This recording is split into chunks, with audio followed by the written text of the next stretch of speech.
Well, hello, everybody. You know the drill. Give me a sound check. Let me see some thumbs up in the chats or whatever emoji you want to spam just to let me know that you can hear me loud and clear since I'm talking downward into one of my new microphones while the other microphone is still suspended above the table because that's pretty much what I'm going to be using tonight.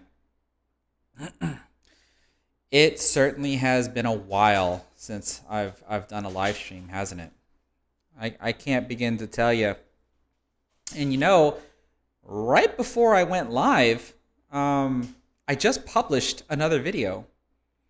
When I woke up this morning, I decided to come in here and try a high run attempt. And I like what I did because every time I come in here and I do a high run attempt, I have the cameras going. The cameras are recording just in case something spectacular happens.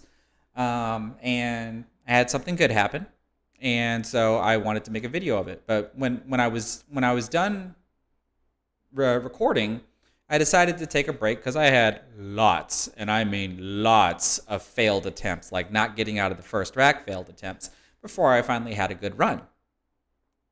And so I took a break, and then when I finally came back in here and started editing the video, like putting up a score counter, putting up the cue ball diagram to indicate where I'm hitting on every shot, it took a lot longer than I thought it would take for me to edit that video, record an intro and record an outro, render the video, and then of course upload the video.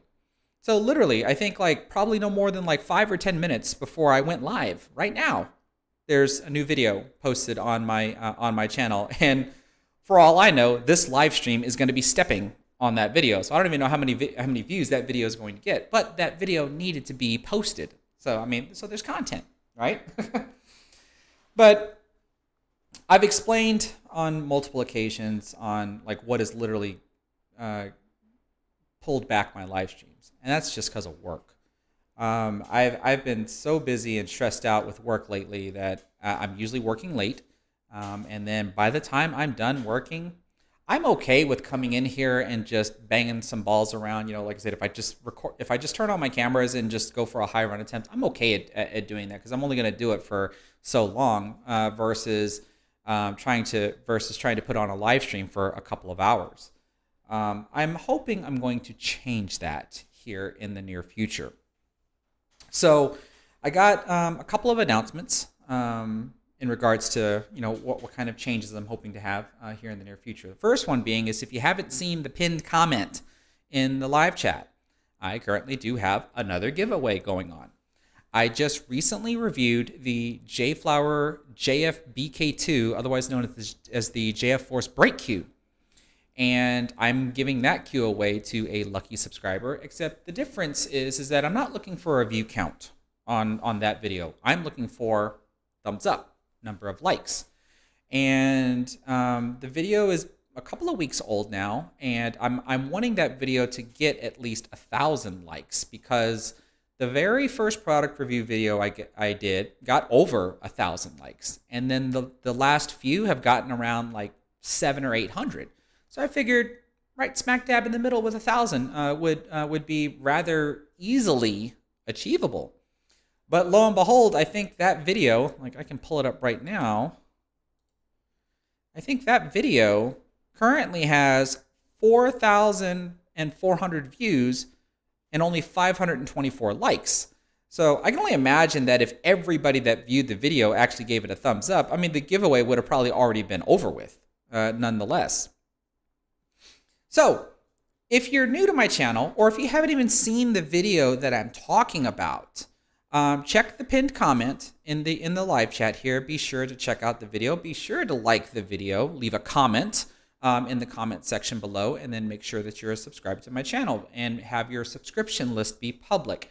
That is what makes you eligible for my giveaways. So that way, when I select a random winner, I can check their channel to see if they are a subscriber to me, and that would make you a valid winner.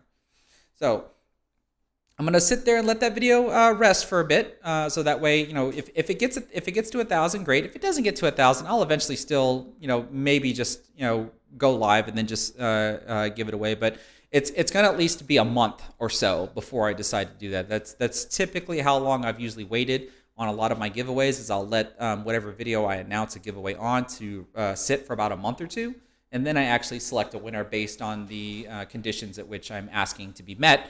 Before I actually do a giveaway. Now, a couple of other things. I am going to be trying to live stream more often. It doesn't necessarily mean that I'm going to be doing straight pull more often, but straight pull needs to come back in. Like I as much as I enjoy coming in here and trying to do my straight run attempts, even as frustrating as I get trying to do them, when I did the 54 on one of my previous videos. I want to be able to allow you, the viewers, to see me do a performance like that live and not after the fact, after witnessing, hundreds of failed attempts, and then all of a sudden, boom, there's a new personal record and stuff. And that's one of the biggest goals that I'm trying to achieve, at least. Not so much to be able to score 100, because that is the ultimate goal, but to have a nice, consistent average. And then every once in a while, there's that one or two racks that is above the average. So like if I'm going to average, or if I'm going to hit 50 plus runs every now and again, I would really like my average to be around the 30s, because instead of 14s or 20s, because that means I'm barely getting out of the first rack, and then all of a sudden, I have a run where I'm into the fourth rack. Now, one could argue that that's all you need, right? That's all you need is that one run to set everything off. And you're right. That's what it is. But I would rather have a lot of consistent medium level runs before I get that one high run, rather than a bunch of low runs and then all of a sudden that high run. I hope that makes sense. That's at least like the criteria at which I'm putting it against. Now, I sound like I'm rambling here for a second. I'm supposed to be making announcements. So I still have some APA matches that I have to review, so everybody can see how I break down my my APA games when I'm actually playing, because the current session has now ended. My team did not make the playoffs. We did not draw the wild card, and not this coming week, but next week we'll start the next session. And I'm actually going to be playing 2 APA nights a week. I'm going to be playing on Monday night and Wednesday night, which means as long as my opponents are okay with it, you're going to start seeing some new opponents, which is going to be on Mondays. So I'm probably going to have a lot more APA 8-ball content, because Monday night is 8-ball and Wednesday night is 8-ball. So I believe you've seen me play almost everybody that I usually play on Wednesday night, because it's an in-house league, right? So after so many weeks of repetitions and stuff, I'm eventually going to be playing the same person over and over again. And so, but now hopefully on Monday, I'm going to have some new opponents. Like I said, as long as they're okay with being shown on YouTube, whether it's a win or a loss. I'm sure if they win, they would love to be on YouTube to say look, I beat little Chris. But then you'll hopefully be able to see some new opponents.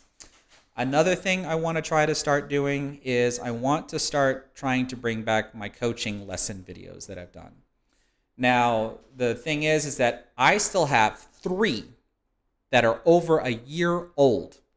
And I eventually plan on, and by plan on, I mean here soon, hopefully within the next week, I'm going to live stream those 3 matches and review them on the fly, so that way everybody can be included. And hopefully give their feedbacks as well. So that way I have met my commitment of the people that have submitted videos to me, and they're all done, because I haven't taken any more submissions for the longest time in over a year. But once I'm done with all of those, because I'm currently not accepting videos now, because once I finish those 3, because that's when I'll make the real public announcement, I'll be accepting videos again, except the only difference is I'm going to be live streaming the reviews rather than post-productioning the reviews like I've done in the past. So we have more APA matches that are hopefully coming. Pool coaching lessons will be coming back hopefully here soon. And then, of course, trying to be able to live stream straight pool a bit more often. And then, of course, be able to produce content, right? So that's what at least I'm hoping to do, provided, of course, work doesn't change my mind, because that's always going to be the driving barrier on everything, is whether or not if work's going to change everything for me. But that's at least what I have planned. So I'm hoping to make it happen, which means hopefully here soon you're going to be seeing a lot more content out of me. Now, I currently see we have at least 53 people in here, and I only see 24 likes. So do me a favor, if you haven't done so already, please click the like button for this live stream. It does help me hit the YouTube algorithm, so that way more people can discover this particular live stream, and of course be able to discover my YouTube channel if they haven't done so already. So I'm hoping tonight to give you a decent performance. If you haven't seen the last video that I just recently published, you'll notice something a little bit different with the new record here, or I just spoiled it, new record. And that is, I beat my 54. I got a 56. And so you'll have to watch the last video to see how that 56 actually occurred. So I really wanted to make sure that I got that video posted before I started my live stream, because, like I said, the goal of tonight's live stream, of course, the goal is still like, well, now that I got a 56, I got to get a 57. But I would love to hit a 50 live for everybody. That at least would be a good goal for tonight. And then, of course, the ultimate goal would be to beat the 56, let alone let's like get 60, 70, whatever, and stuff from here. But you'll notice that I'm not using my tuxedo. I'm using my Predator Black 4.5. I had a recent video where I had changed the tip. It now has a Howe soft tip versus the Predator Victory soft tip, and I'm just using it a bunch so that way I can get used to it, make sure that I actually do like it, and so far I am. The more I use it, the more I like it and stuff. So I'm definitely making sure that tip gets broken in. That's what you're going to see me play with tonight, while the tuxedo just sits over here with all of the other cues. So without further ado, let's go ahead and get the show started.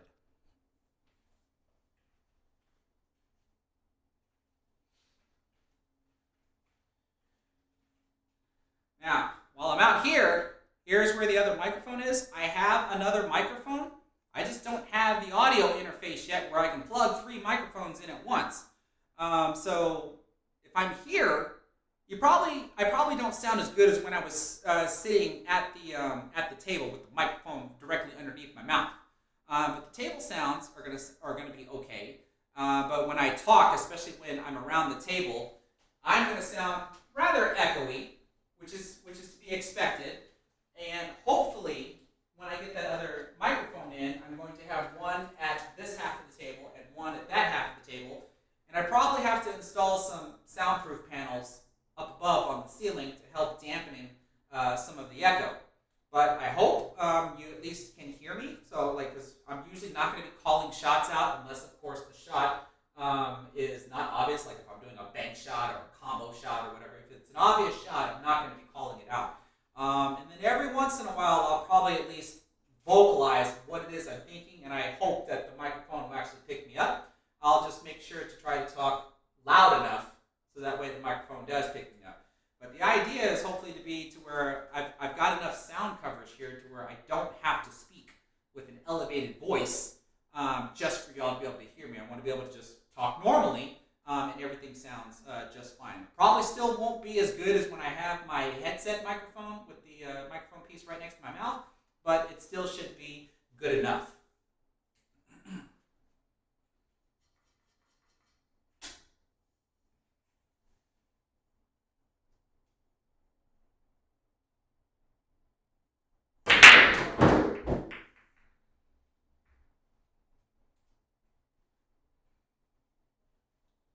Alright, so for example, you see we have a decent break here. We've got a little bit of a mess that we have to deal with right around here. Ideally, it's probably going to be something to the effect of if I can get a shot at the 9-ball to go here into the corner pocket, I might be able to open this up. We'll have to wait and see. If I move the 7 out of the way, I can probably use the 10 to back cut the 10 to the corner and kind of break this apart as well. But the 10-ball is kind of a good break ball and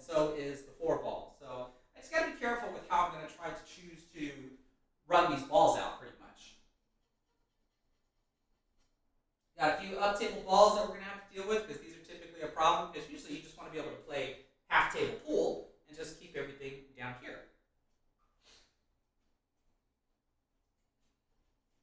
But I think I want to leave some of these here for now, because this is my main priority, is solving this area here. That way some of these can be backup shots going into this corner pocket. All right, let's get started. I think I've rambled off enough.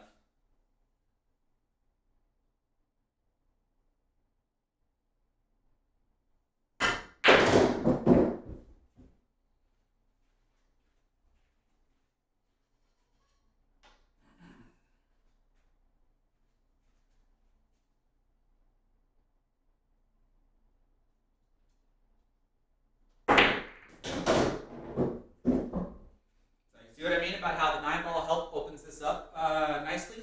Now, the 11 ball doesn't go, but the 4 does. So the 11 ball becomes the new break ball, possibly, as well as the 10 ball. So like these are pretty much the 2 balls that I want to avoid moving.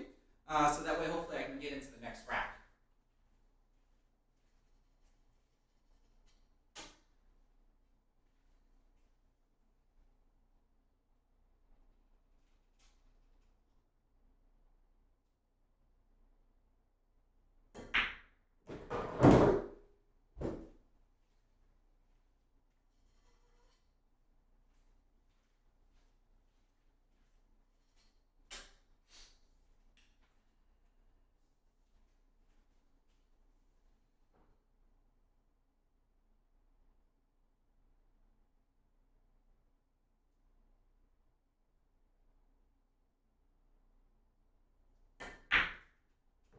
Oh, are you kidding me?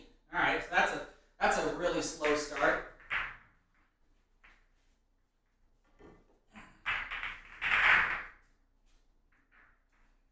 That's only a 4. So the way this works, especially when I'm over here now, because I probably sound a whole lot better, is as the night goes on, I'll be talking less and less and trying to be more focused on what I'm doing.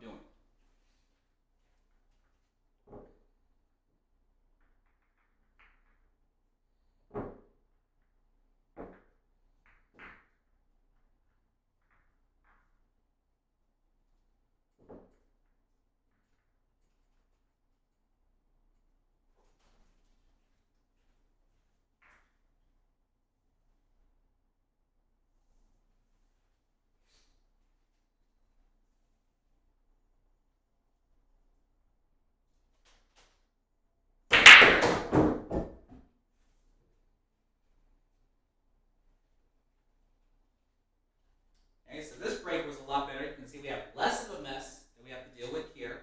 So really all I have to do is just focus on trying to come up with a good pattern that hopefully doesn't involve a lot of cue ball movement. Hopefully doesn't involve me bumping into balls unnecessarily. Because right now it looks like my 5 ball is probably a good break ball. The 8 ball is okay as well, it's just a little higher. The 5 ball I think is better. And even the 7 ball is an okay break ball. The only problem is my cue ball needs to be like somewhere right here to be a good shot to cut the 7 in and then drive the cue ball into the rack. So right now my priority needs to be solving this middle area. And of course I've got this guy right here that I can deal with right now.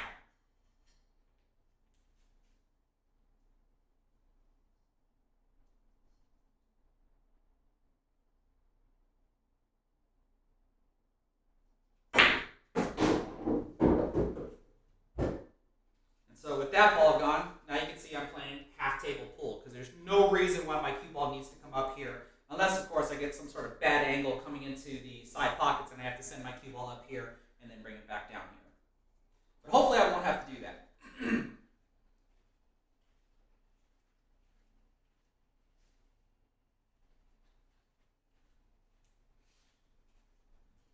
Alright, so the way this works, when I talked about how this is kind of an issue, well, when I say that it's an issue, that doesn't mean I have to bump into them.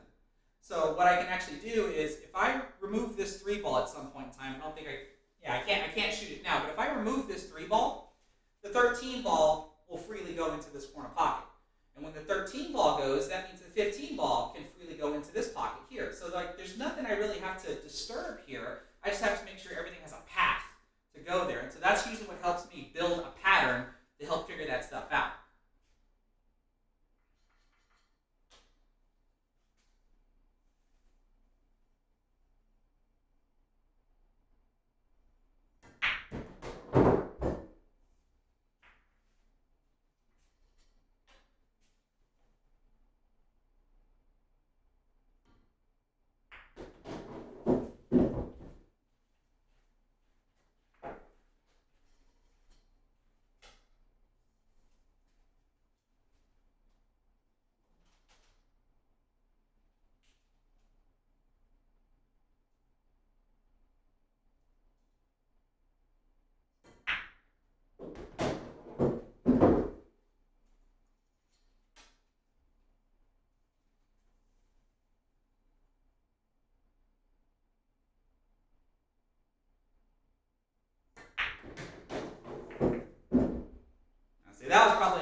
hard. Am I going to scratch? I did. I'm trying to get position on the 8, so that way when I shoot the 8 in, I have these balls positioned here, and then I'm set up for the 5 ball. And so that's what I meant by, like, there's no reason my cue ball should have been up here because I got poor position on this ball here, so I'm trying to flare the cue ball around to get in line with the 8, and ended up messing up there. So that's an 11.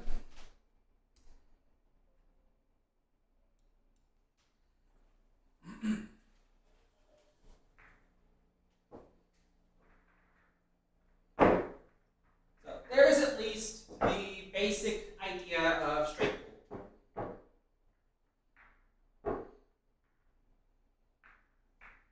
Now I'm gonna, like I said, I'll talk less and less, but sometimes I'll eventually say something as to what I might be thinking.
Oh gosh. All right. So this is kind of what I was talking about. It's 2, 4, 6. This is kind of what I was talking about, where like you get these multiple low run attempts, and then all of a sudden, if I just get this sporadic attempt where I've got a decent run going, I'm obviously grateful for that attempt, but I would rather these 3 first attempts be a lot better.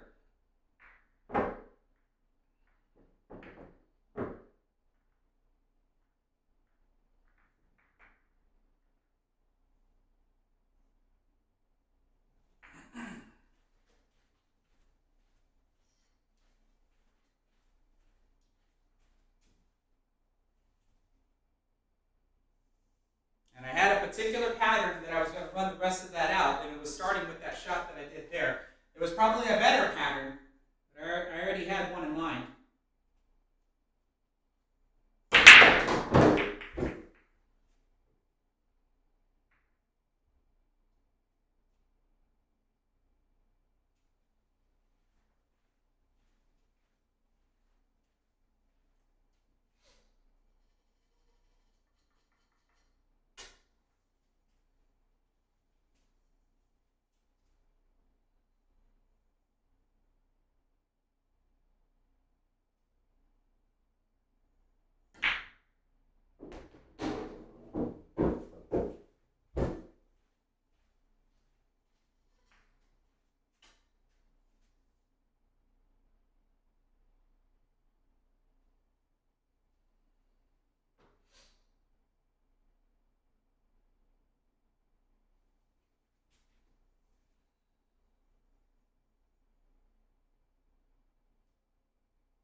good insurance ball.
And I was trying to run into those two. Failed to do that.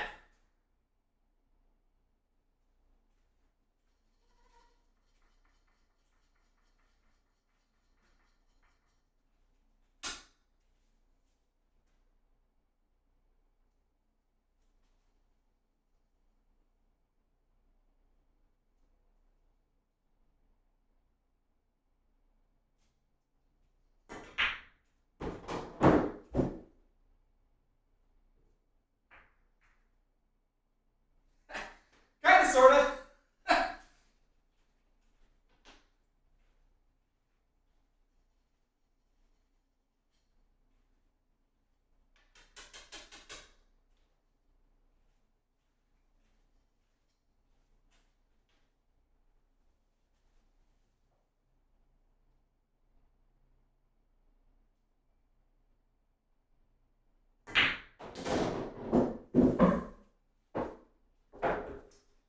Got messed up there.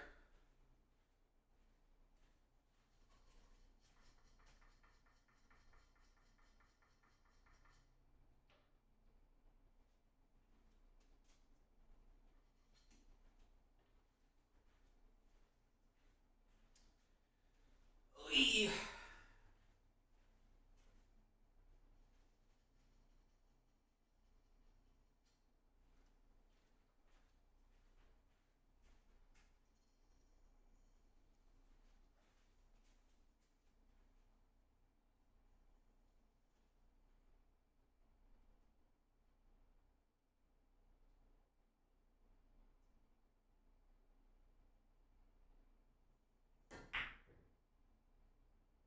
Oh, come on, really? All right. So right now, my pattern selection isn't helping me at all.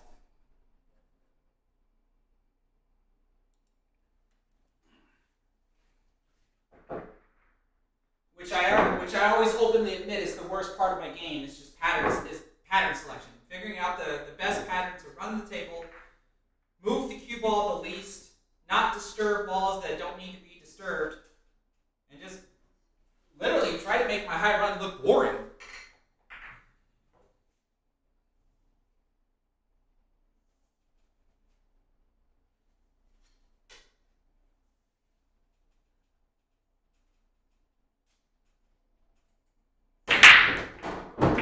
Ooh.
wanted to bump the 5, not the 7.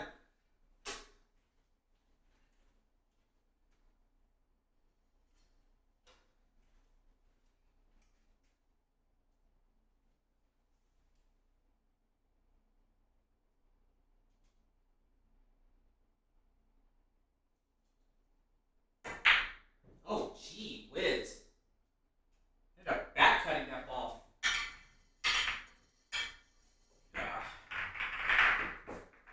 Alright, so this is looking like to be a struggling stream tonight. But that's okay.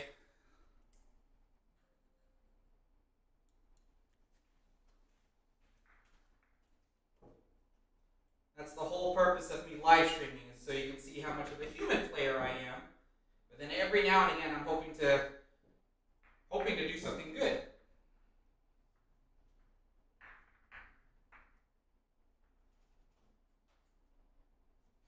Alright. Let's change the break up a bit. Don't have to do the same break all the time. You can do different stuff.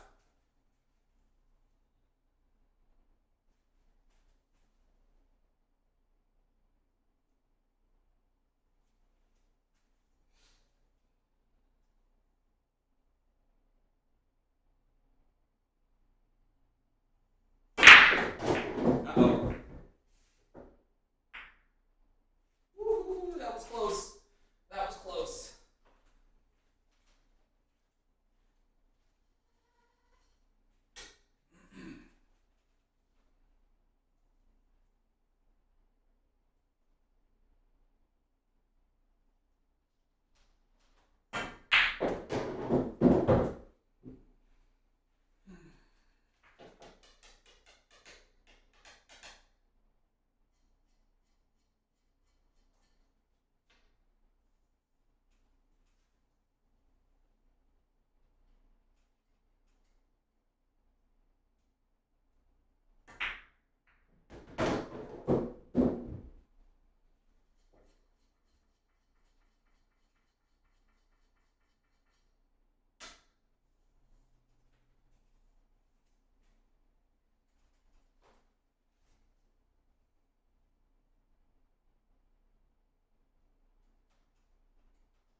Oh, are you kidding me? I was hoping to at least bump into one of those two. This is my great ball, so I wanted to at least get those out of the way, but I guess I'm gonna have to settle for a combo if I get there.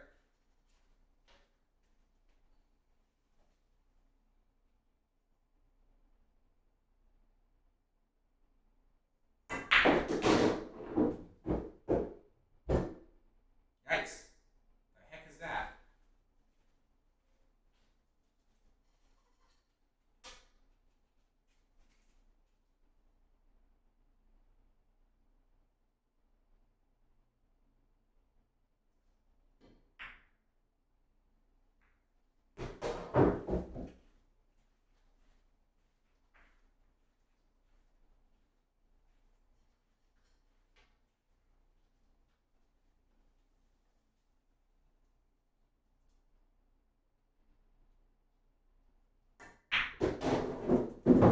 Oh my goodness. Slow down, slow down.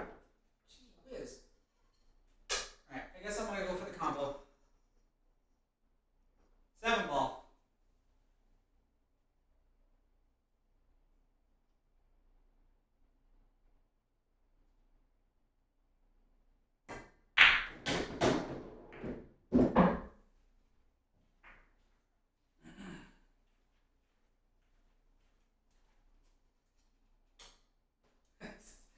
This isn't really helping much. Ah.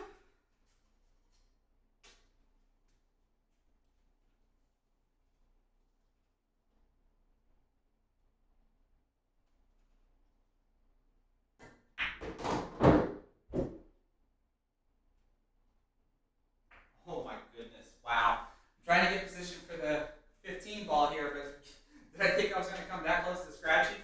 No.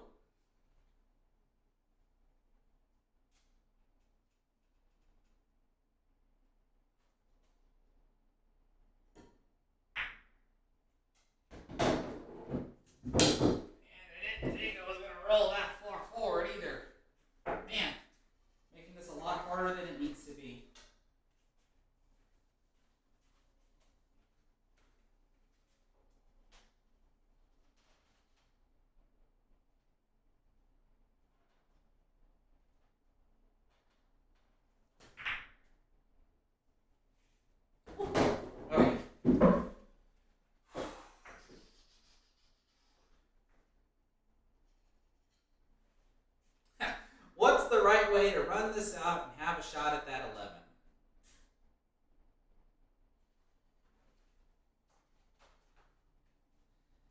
That ends up being the question.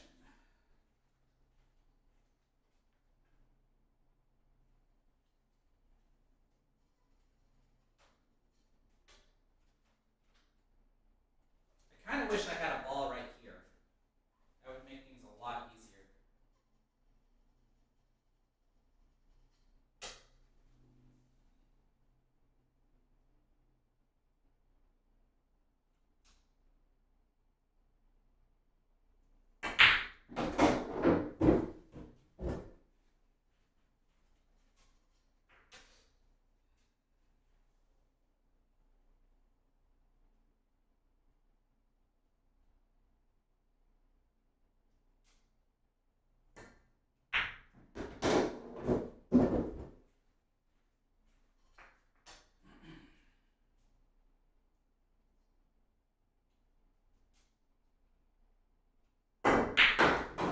There we go. That was not an easy end pattern, but it's a good end pattern when I don't really have to move my cue ball on the last shot.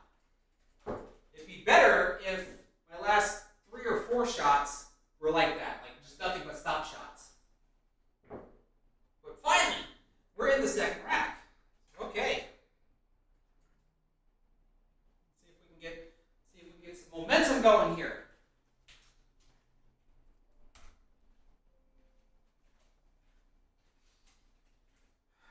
Alright, so what's important here is to make sure we understand how the cue ball is going to hit the rack.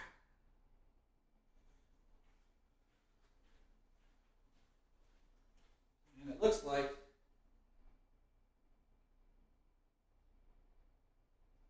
I'm going to hit the bottom side of the 6.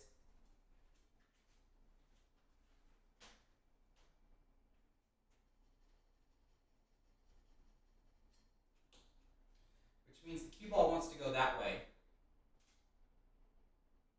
So with enough, since I'm on this side of the 11 ball, I think I can put enough topspin to push it to the short rail. That's at least what I'm going to try.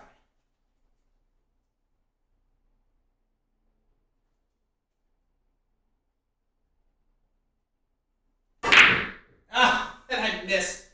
I made it here, but it doesn't count. So if I did that, that means I undercut it. All right.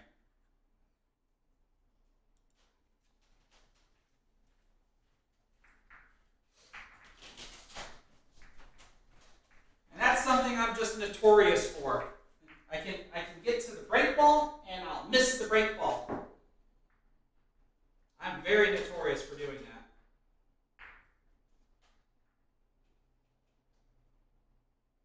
Especially when I have angles like that. Like that was like the perfect angle to be able to hit the break ball. I mean, it's no different than what I did for the opening shot, which was this. I'm pretty much doing the same thing.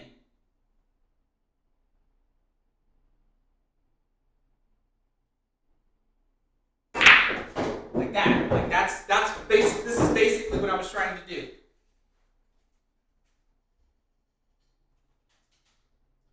Just made a small mistake, or big mistake because it ends the run.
Uh-oh, I definitely got to get a shout out to the silent assassin. Tony Robles is in the live chat, everybody.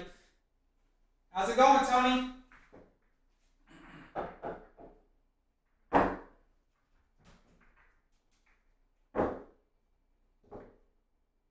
trying to at least get one run in the 50s tonight. At least one.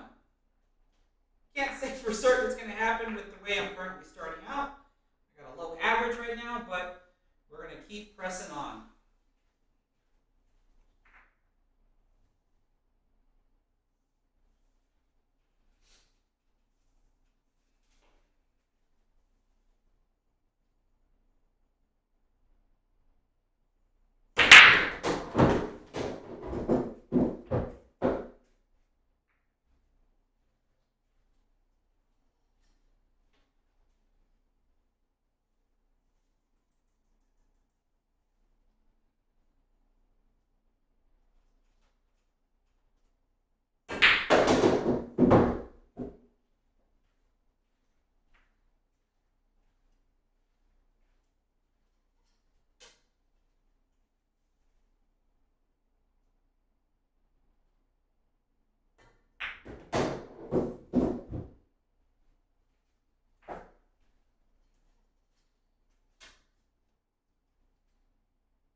we gotta make it work though. We gotta make it work.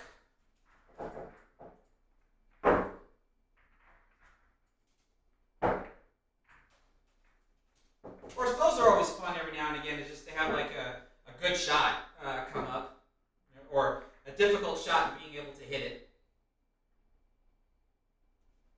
Those makes for some good highlight moments there. Man, what am I gonna do here?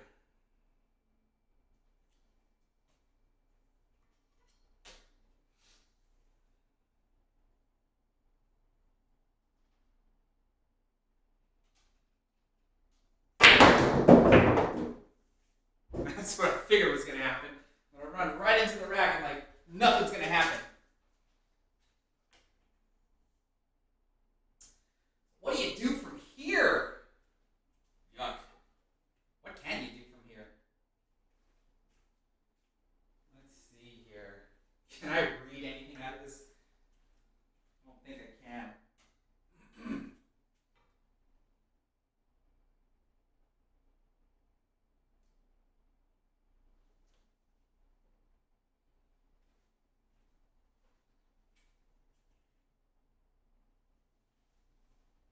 Do y'all see anything? Because I don't see anything.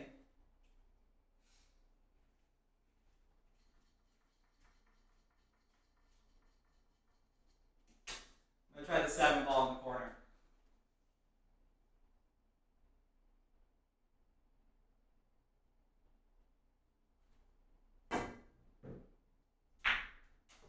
That was close. That was close. I would at least had a shot on the 12, or I could, hopefully could have came up with something. Oh my gosh! I at least got a 15. Oh man, this is straight pull for you. This is literally straight pull for you. As much as I want to have like a better average, like this is just the way it is. Where like you're gonna see me struggle, and then all of a sudden I might get that one rack that'll be like, this could be it.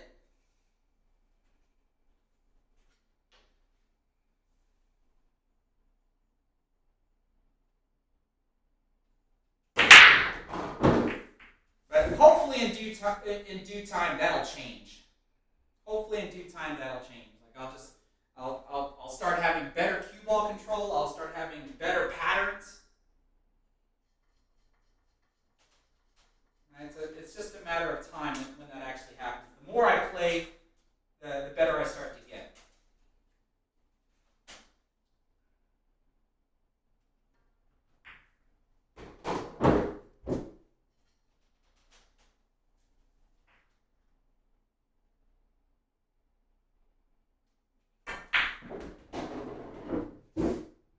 Wow.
tried to just do a number of attempts until I hit 100. I haven't even hit 100 yet.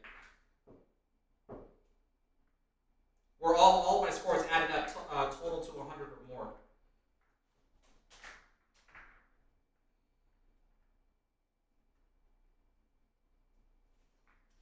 Right, let's try this. I haven't tried this in a while.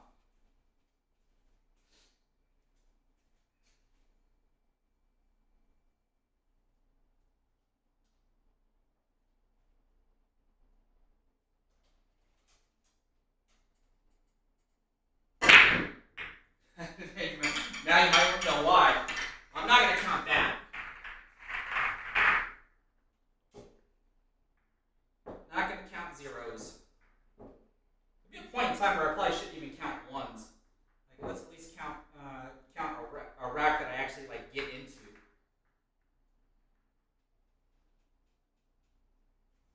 Let's try that again.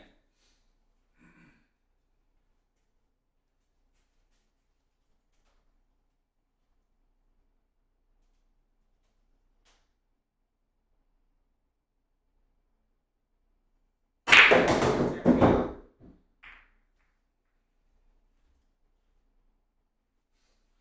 Not the best of starts.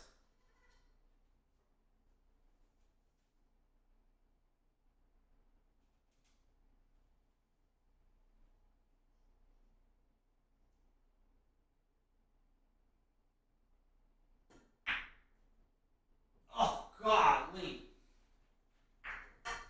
Now that we're going to count though, because we got at least into the rack, so that's another one.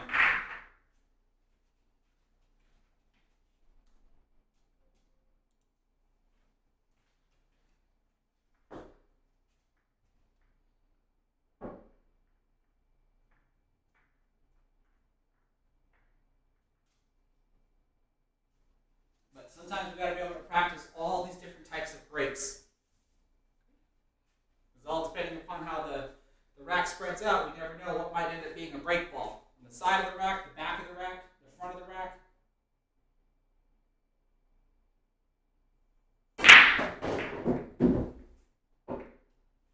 Even look at something like that where the cue ball sticks to the rack.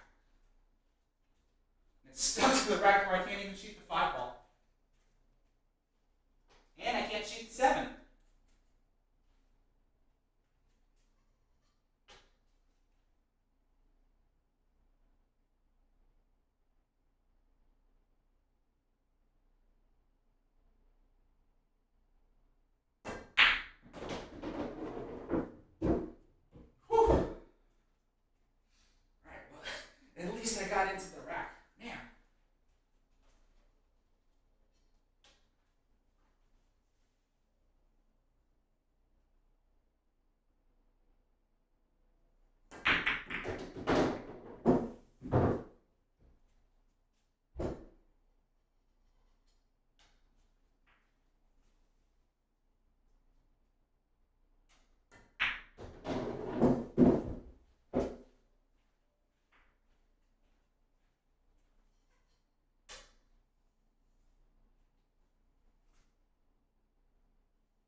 pretty much take a break after this one and talk to everybody, see how everybody's doing. It's been a while. See if we can catch up.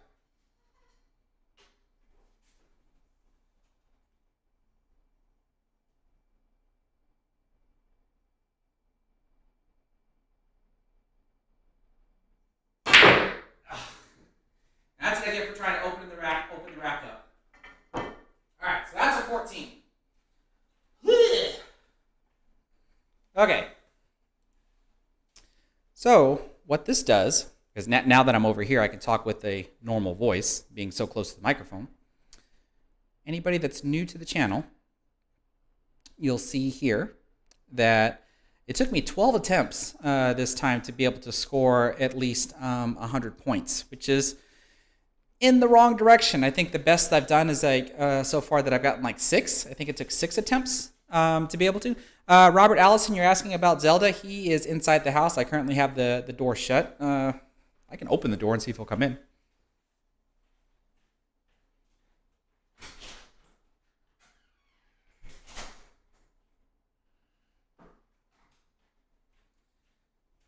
All right, so I've opened the door. We'll see if he'll grace us with his presence. If he does, he'll just like walk over here to the other side of the garage and then just jump onto one of the chairs and just fall asleep. That's what he typically does when I'm out here practicing. Now, so of the 12 attempts, you can see that 9 times I did not get out of the first rack. So this is where if you've seen any of my previous live streams, I'm normally getting out of the first rack more often. And so today it's kind of flip-flopped, which is the roller coaster ride of playing pool. You know, sometimes you're playing good and sometimes you're not playing so good. And so it's just always this nice up and down motion. So hopefully after I take this break here, hopefully my next session of attempts can be better here. So the 3 times that I did at least get into the second rack, I scored 2 14s, which means I missed the break ball. And then I had that one shot where I made the break ball, but didn't really open the rack. So therefore I couldn't really get into the rack after that. Of that, basically meaning that I've played through a total of, what is that? Total racks. I forget how I did all these calculations. I've completed 3 out of 15 racks. I think that would be. Why don't I have? Wait, 15?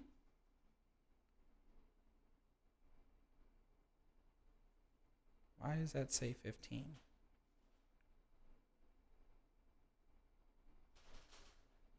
I might have to check the math on that.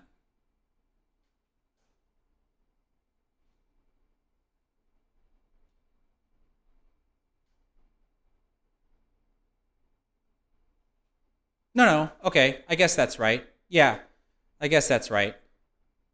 Because of the racks because of not completing the second racks. I think the math is right on that one. I might have to double check that. But of the racks that I have, I could have made of a possible 210 balls, but I only made 110. So like I said, that's what keeps the average rather on the low side there. So it is what it is. Like I said, I'm just going to take a small break here, chit chat with everybody, see how everybody's doing, and then we'll get right back at it. So let's go through the chat and see who all's here. Like I said, if you're new to this stream or if you're new to my channel, if you look in the pinned comment of the live chat, you'll notice that I am giving away a cue. Matter of fact, let me go get it. I'll be right back. Stay right there.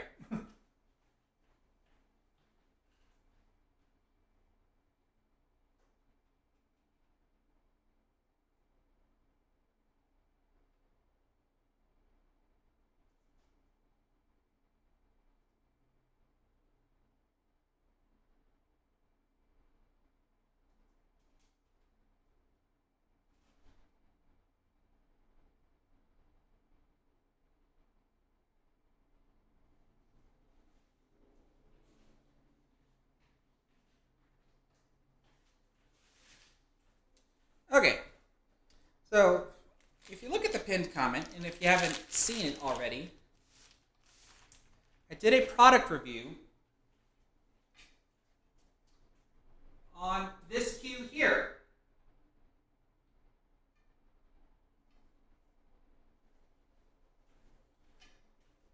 This is the JFlower JFBK2, otherwise known as the JF Force Brake Cue. I have a product review that I've done on this. That's what's pinned in the pinned comment, and I'm giving this cue away to a lucky subscriber. And so the way this works is, of course, watch the video. That would obviously help me. But if you want a chance at winning this cue, you have to like the video, you have to leave a comment on the video, and you have to be subscribed to my channel with your subscription list being public. Because when that video hits 1,000 likes, that's when I'm going to randomly select a comment from that video, and whoever I select after I verify that they're a subscriber, they will be the winner of this cue. I've done plenty of other giveaways using this same exact method here. They're actually all on my YouTube channel of all the giveaways that I've done. So yeah, like I said, the video is only a couple of weeks old, and last I checked, let me take a look. The video currently has 529 likes with 4.4 thousand views. So that's like I said, the moment it gets over 1,000, that's when I'll do a live stream and we'll select the winner. And then usually when I do my live streams, when I'm just selecting winners, we do other goofy stuff. Last time I played a Sudoku game. I also solved a Rubik's Cube in front of everybody. So it'll be something, I don't know, I'll have to come up with something different for the next live stream. Murky Joker, you're asking where Q Listing's at? Last I knew, he was on vacation. So as far as I knew, or as far as I know, he was in Thailand. Everybody, if you've seen his latest video where he interviewed Jeffrey DeLuna, which, by the way, Jeffrey DeLuna joined Team JFlowers. He's not using the cues, so let's not go there, but he is using their cases. So JFlowers actually used to be very well known for their cases long before they started producing pool cues. And so far, I haven't really seen any bad reviews on any of the pool cues, but Jeffrey DeLuna will be using a JFlower case to put his cues in. I do believe he shoots with Mez cues, but I could be wrong with that. But Q Listings, I think he's eventually supposed to make his way over to China, and I'm not sure if he's going to get a chance to be able to check out the JFlower factory, which I think would be pretty cool if he actually did. Hopefully maybe be able to see a cue made from scratch and see how it's done from beginning to end. I think at least that would be pretty cool. But not entirely sure when he's actually going to be home. But I still keep in contact with him from time to time. I just try not to disturb him while he's on vacation. But that's as much as I know on that. So we'll see. Anybody been to the what is it, the SBE, the Super Billiard Expo? I think that's in Philadelphia. I know I had a couple of people ask me if I made it over there or not, and of course I didn't. I'm just setting the rack up for the next set of attempts.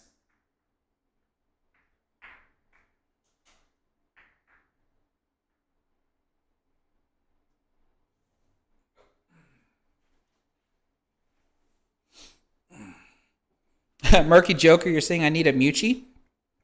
I used to own a Mucci way back when.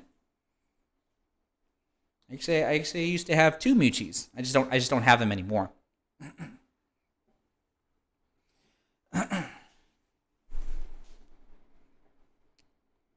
John Holloway, you had a couple of friends go to the Billiard Expo. I got a couple of friends there as well. I mean, the Melina Mike from the Pool Player podcast is there on site. He does he co-hosts with the Pool Player podcast, Joey Ryan, when they do their Dogging It show. Those are a couple of buddies of mine. I've met both of them in person at the Texas State Open. So I know they're there. I believe Nick De Leon is there. He's a pretty well-known up-and-coming professional pool player. He's out of the Arizona. I think he's out of the Arizona area. But I don't know if any of my I doubt any of my local friends here in Texas are there. At least not that I'm aware of. I could be wrong about that though.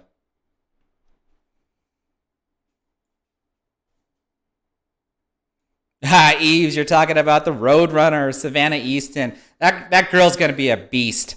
I tell you what, that young lady is going to be a beast as she gets older. I think she's only like 12 years old and already playing as good as she's playing right now. It's freaking awesome to watch the stuff that she posts on her social media. Hey, Brian Stone, you really like my videos? I really do appreciate that. I wish I could produce more, but like as I've mentioned before, just work has just gotten me so busy. I have plans on hoping to be able to do more live stream content, and of course as well as being able to do recorded content. But a lot of it usually just is determined by work and how exhausted I may or may not be once I'm finished with work. Some people might think like, well, you're a computer programmer, you sit behind a desk all day. And, it's not like I can argue against physical exhaustion, right? Because I'm sitting behind a desk. I'm not physically exhausted when I get off work. I'm mentally exhausted. And those are two totally different things. Because at least with physical exhaustion, I can just take a nap and then I'll be fine, in like 30 minutes. Naps don't fix mental exhaustion. Like I have to be able to allow my brain to like wind itself down. And that takes longer than 30 minutes, unless, of course, I just want to just come in here and put on some sort of mediocre performance, which I'm kind of doing that already. So you can already see like even then, but I didn't want to allow the time span of when the last time I actually posted some content just to keep getting bigger and bigger as I continue to make excuses as to just why I'm too busy to try to be able to record stuff. But hey, I'm here now. So let's have some fun. And like I said, hopefully, I'll be able to start doing more and more. That's at least the plan. That's at least the commitment that I'm going to try to have. Chris Hines, it says you're wondering how many individuals have achieved a 100 ball run. Seems to be a very elite group, probably pro level. Not entirely. There is a Facebook group called Straight Pool Fanatics. And they actually have a spreadsheet on that Facebook group that tells you like how many people have that this group is aware of that has run over 100 balls, basically. So I can actually try to pull that up here. Let's see here. I can just give you a ballpark figure.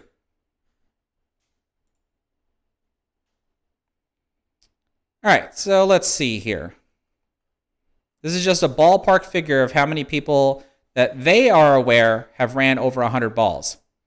And it looks like it's over 230 that have 100 or more. Approximately 230 players. So yeah, and I doubt all 230 of them are just professional pool players. Right? They could be just straight pool fanatics, where like they're great at playing straight pool, but they're not as good as playing other types of games. Because like you when you specialize in one type of game, it's not the same thing. So like I'm a decent rotational player. I like to consider myself a decent rotational player. Like when I play 9 ball or 10 ball, and I think I'm pretty decent at 8 ball as well. I mean, I have my APA matches to kind of validate that you've seen. But you can see here, I'm pretty mediocre when it comes to straight pool. So I can only hope that after enough practice, the main thing I know I have to figure out is how to hit the rack.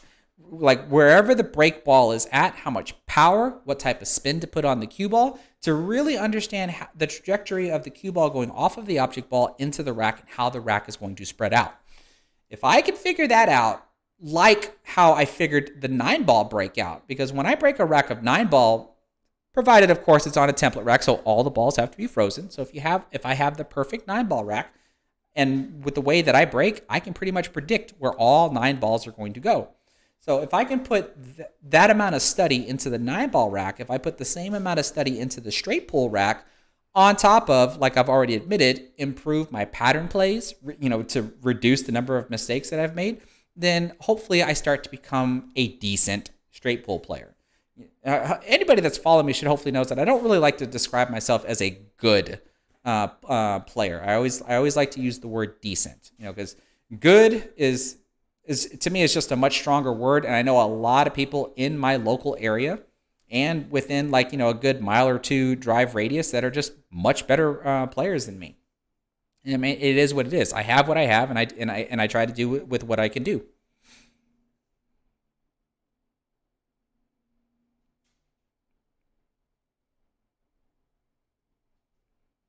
Well, MDU, I can appreciate that. You want to consider me a solid amateur. I mean, that's a fair way to say it as well.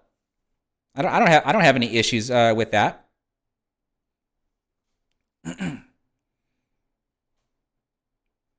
Robert Allison, you're asking me how is the how tip working? I don't have any issues with it. Of course, because it sits a little bit higher than what's on my tuxedo. So as I use it, it starts to mushroom. So I have to put it on my lathe and cut the excess off. So there'll be a point in time where hopefully it'll just stop mushrooming to the point to where like I can literally see the mushroom, right? So that way I don't have to keep continuously cutting it. So that way it stays nice and flush with the vault plate or with the shaft of the cube. But the more I use it, the more I like it. I'm not really seeing a compelling difference between the how tip versus the predator tip. Now I know I probably need to just put a little bit more studying into the tips because like I don't know where the how tip sits on the hardness scale. Because I've seen, I think Dr. Dave had a webpage where it shows like a percentage of like when you're saying you're soft, medium, or hard. There's a hardness level, and I don't think the how tip was on there. But what I want to make sure is like if I eventually do try another tip, and I look at and see what the my Victory soft tip, for example, I think the Victory soft tip said it was a 0.75 or a 0.73 or something like that. There's a comment I gotta find that'll tell me that. Just a second. Just a second as I look for it. 0.7. Nope, that didn't work. What about if I look for this?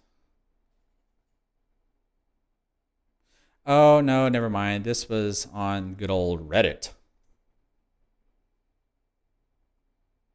Let's see here. This is where I remember seeing this comment. Give me just a second.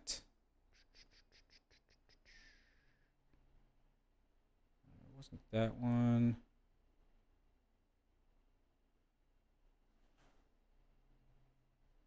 Is it this one?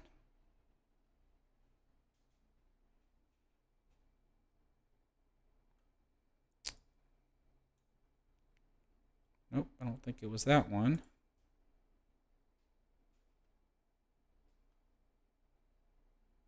There we go. Okay, so the tip hardness chart. This is what I was looking for. So I'll actually put this in the chat here for everybody to look at. This is what I'm looking at. Okay, so according to this tip hardness chart, let me find Predator.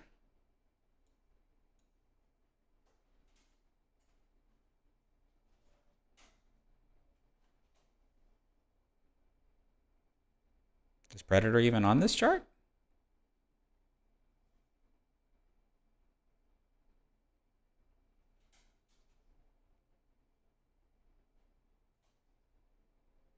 Well, that's at least that chart there. Isn't there another chart? Maybe...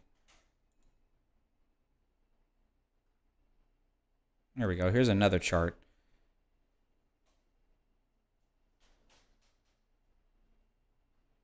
There we go. Predator Victory Soft. Rates 75.3. Now, I don't even know what this 75.3 means, right? It's a number. But here's what I do know, is that I've shot with Mori mediums. Because that's typically what comes on the JFlower cues. And according to this chart, a Mori medium is a 72.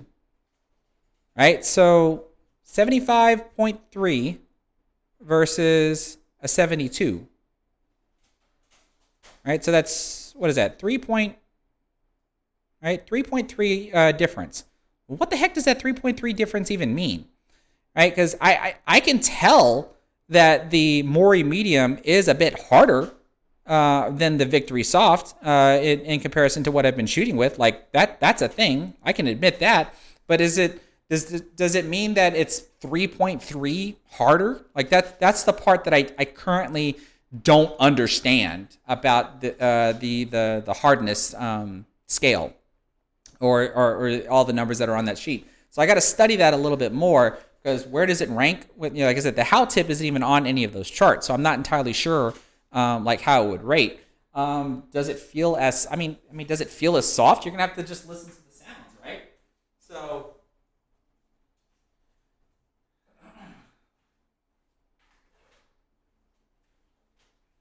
I'll try to hit the cue ball. I'll try to hit the cue ball with the same power between the two. This is with the how tip.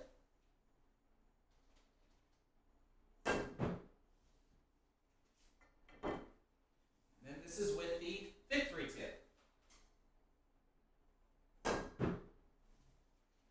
Now, because the how tip is a little bit thicker, I don't know if you can hear it on the microphone, but I hear a darker thud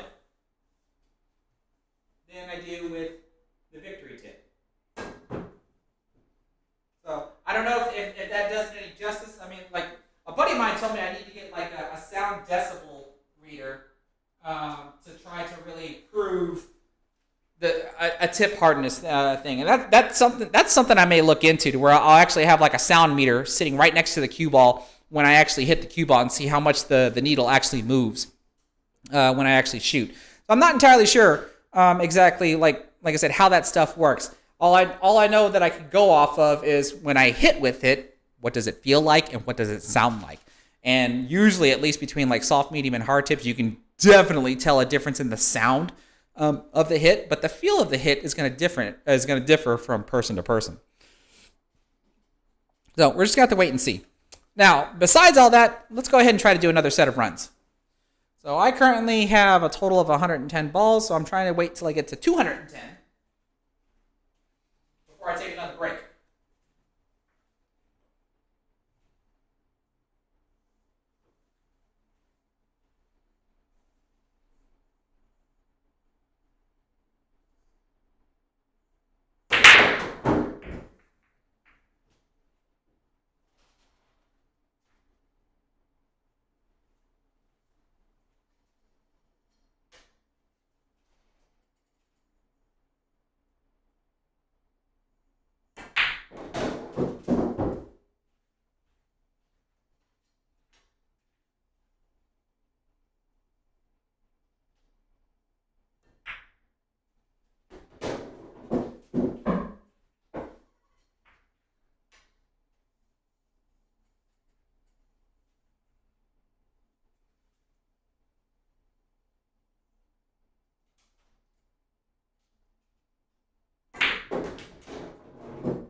not the best thing in the world, or not the greatest end pattern. But hey, it's the second rack, so that's obviously a good thing.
Wasn't the greatest breakout I could have done.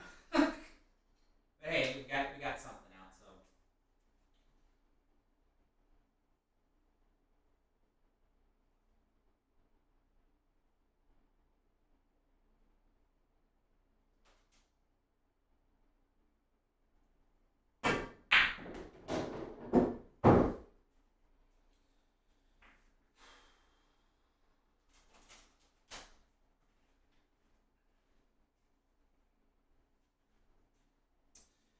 I think I got to do it. I don't want to move that three ball, but I think I got to.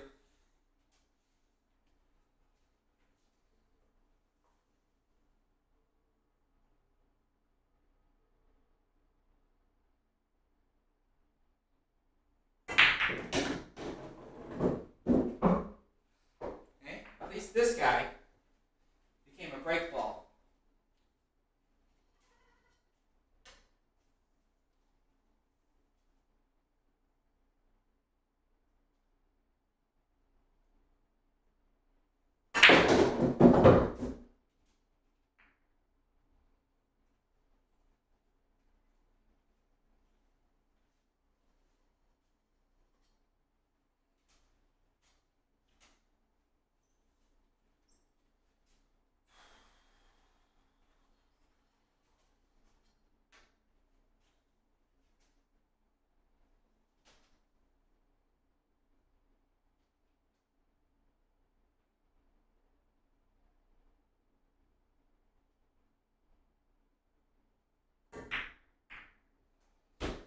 Come on now, look at this, right?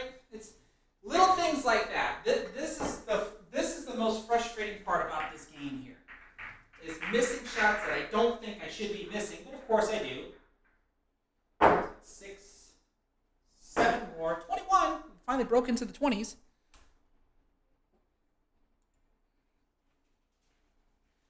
Now, I know there was another shot that I could have taken, which I don't know if you look at it in retrospect, like, is that the shot that I should have taken? Because I had a plan.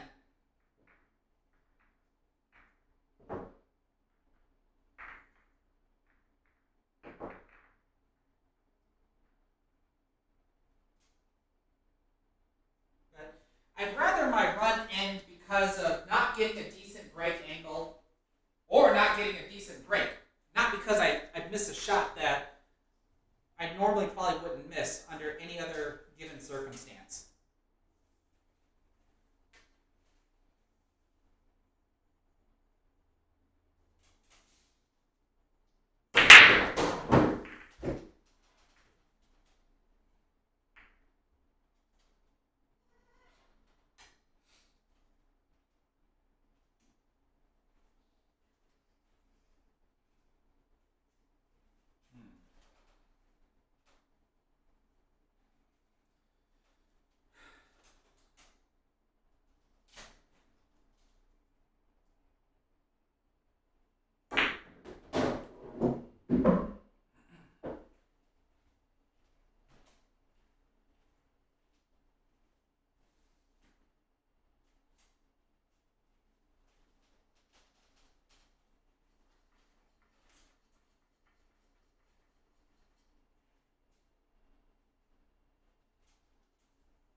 Play the 9 ball.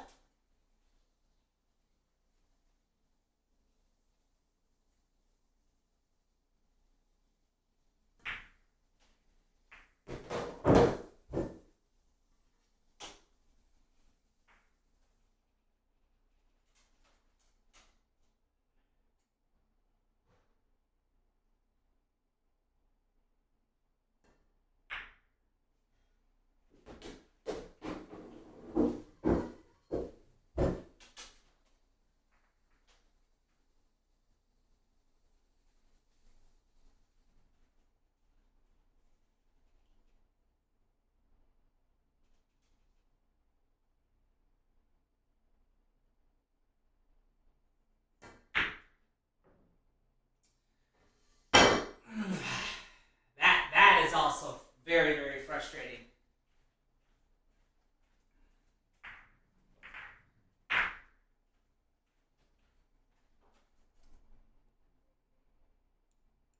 Hey, but my average is 10 now. I like having at least my average be in the double digits.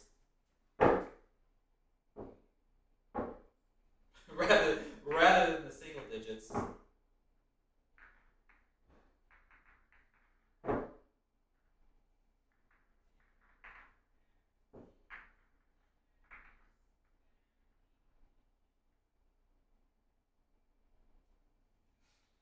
Alright.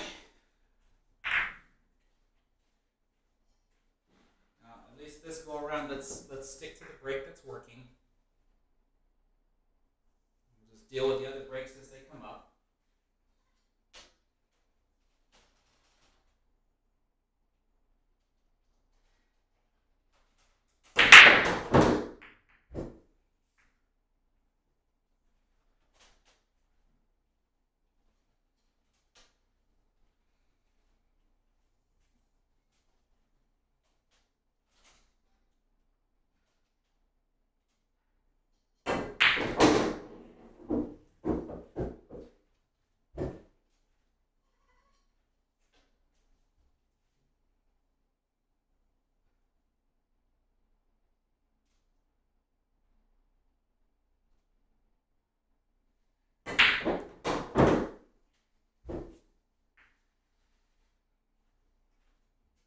Jeez.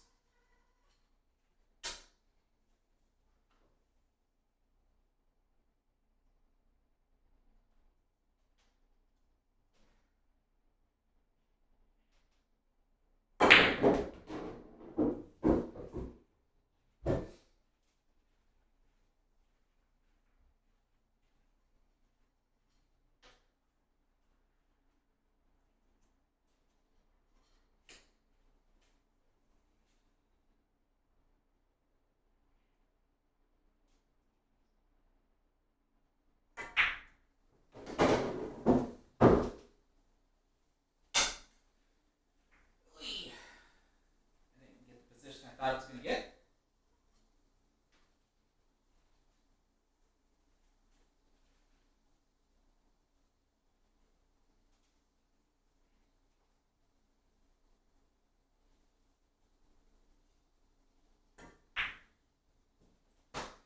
And the star of the show has arrived. Where are you going?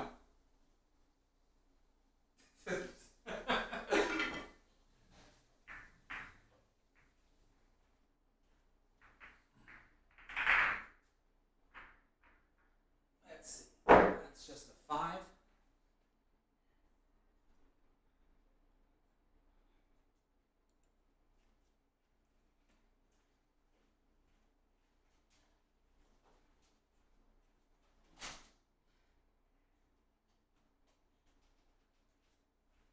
I'll have to wait until he comes out from under the table so I can show him off to everybody.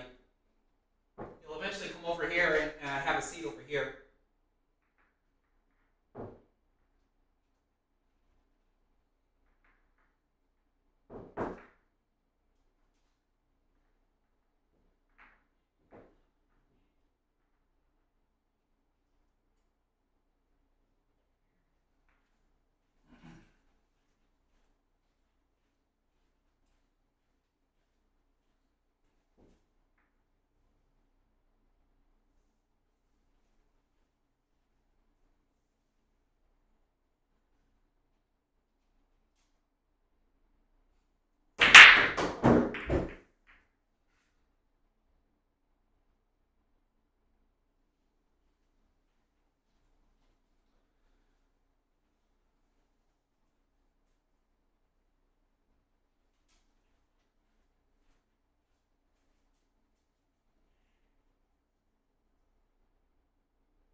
Thought I would have at least clipped the 6.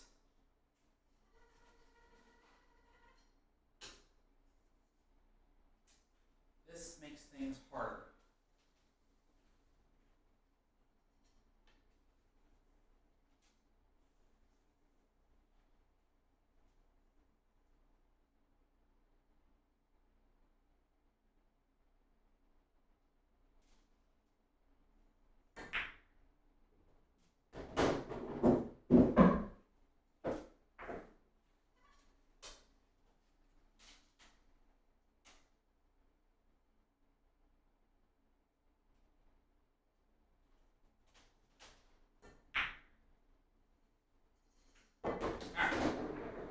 Whew.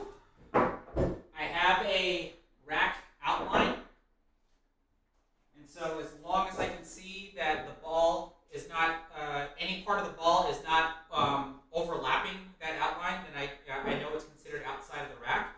And that's using my Delta 13. I sat it down after racking everything, and then I drew a line on the outer rim of the rack. So that 7 ball is nowhere near being inside of the rack, nor would it touch it.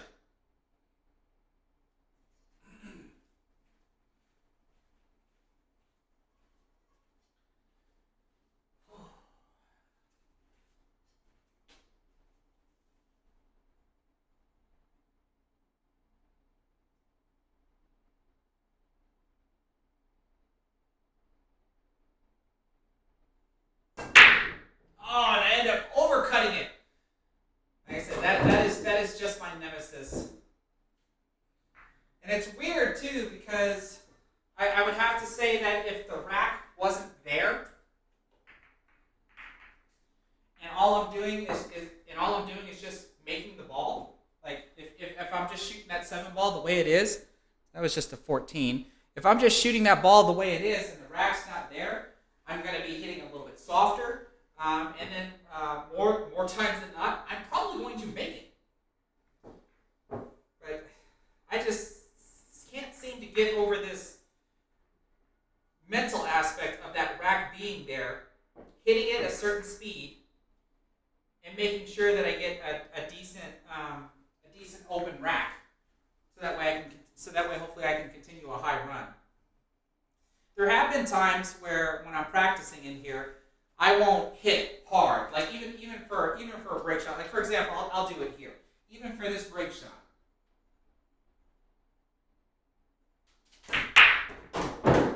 like I'll break like that, no matter what. And even then, sometimes it still doesn't matter. What the end result will still be that I end up missing the ball.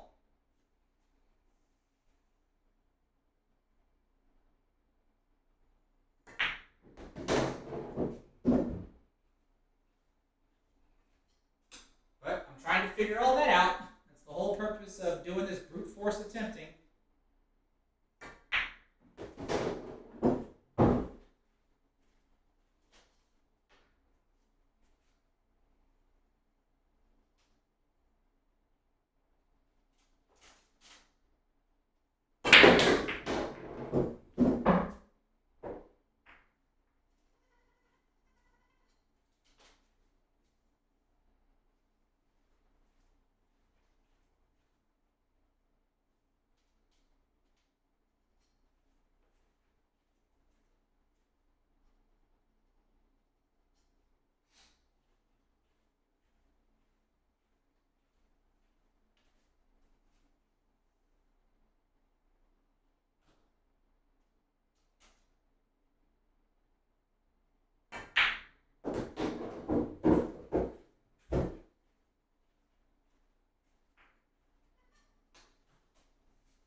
Not 2-1. I was trying to use that ball to break up the rest of the clutter, which I guess I'm going to do now using the 2 ball, but I wanted the 2 ball to be my break ball.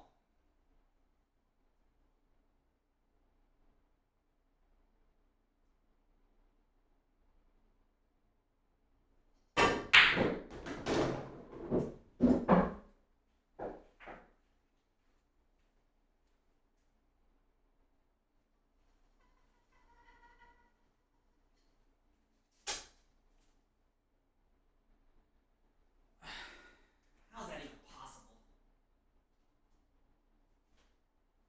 Almost every ball is blocked in some form or fashion.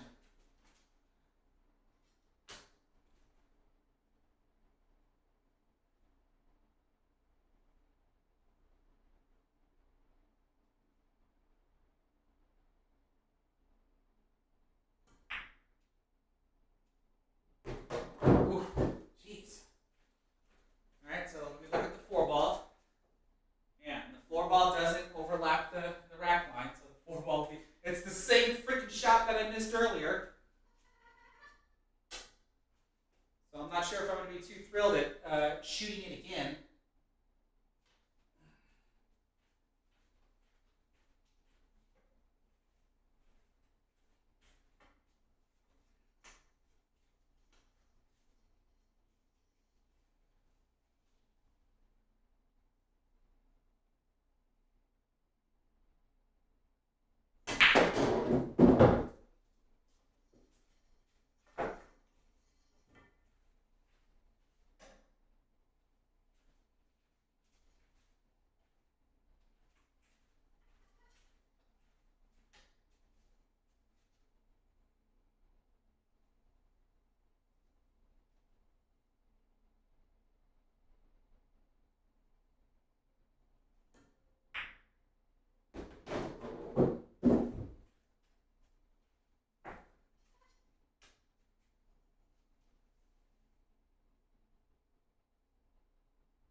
Oh, come on.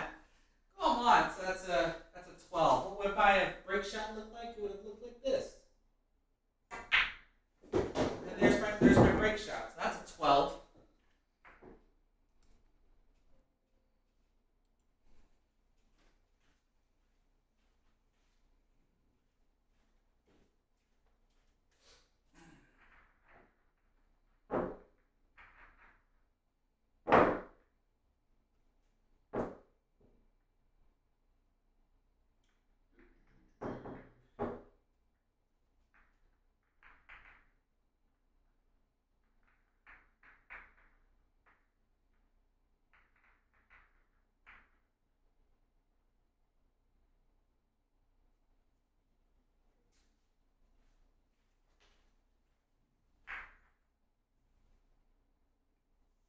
All right, so same thing. Not gonna put any force into the break.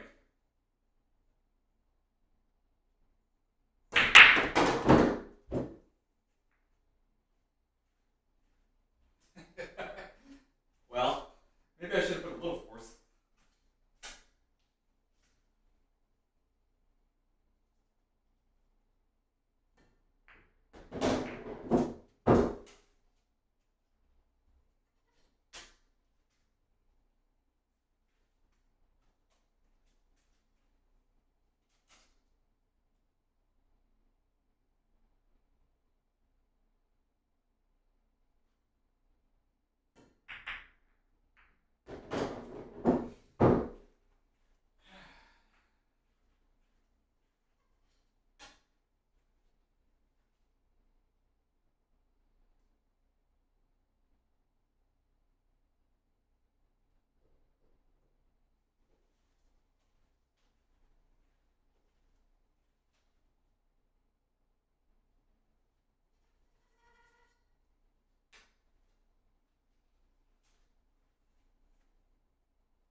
into the 14 and I end up missing it.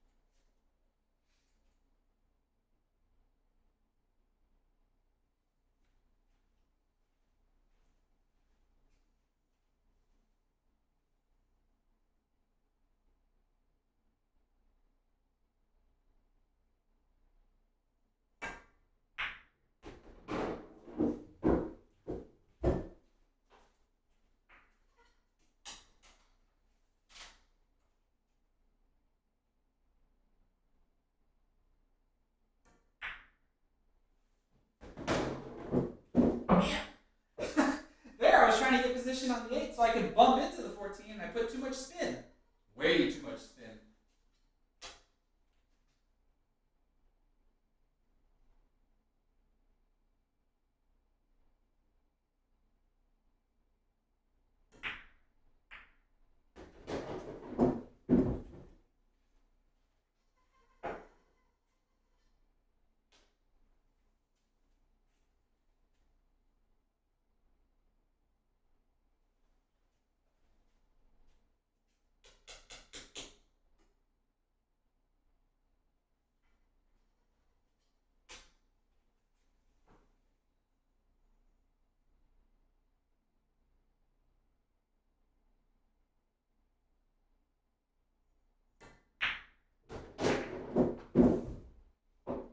There we go.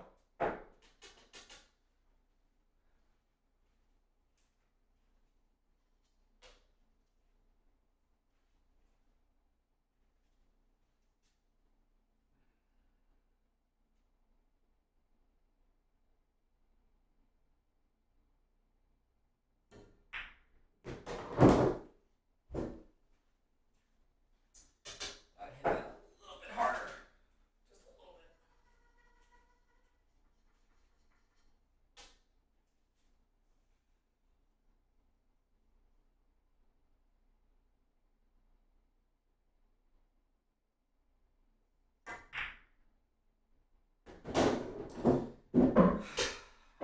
There with the draw, I would have thought that the cue ball would have stopped after hitting the 2 ball.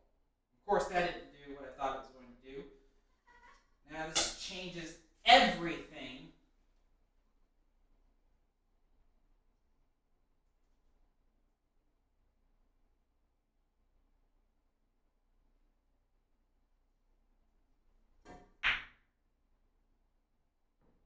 I know, I'm missing anyhow. Yuck! Yuck, yuck, yuck, yuck, yuck.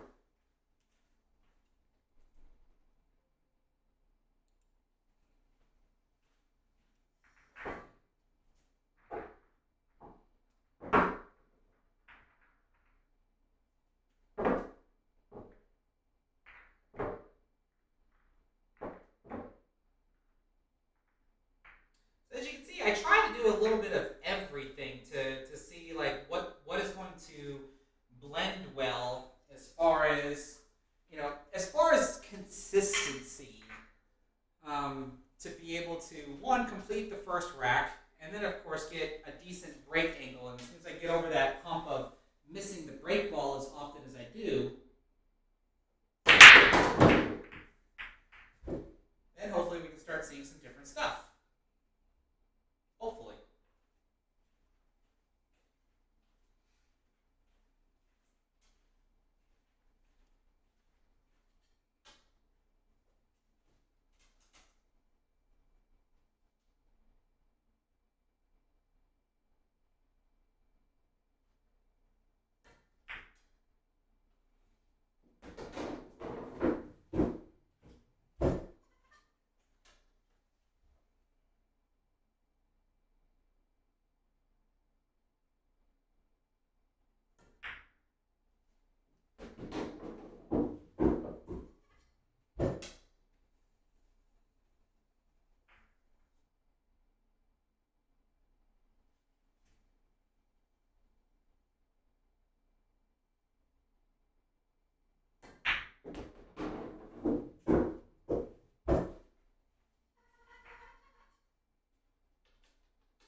real. Ah, that doesn't help.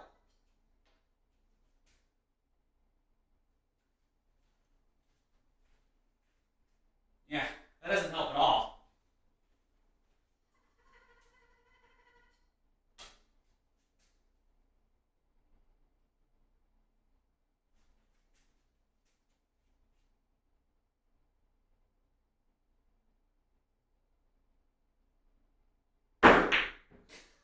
I didn't even end up nasaing the ball. Whoops.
Play the 11 ball.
let's make this work.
Making this harder than it needs to be.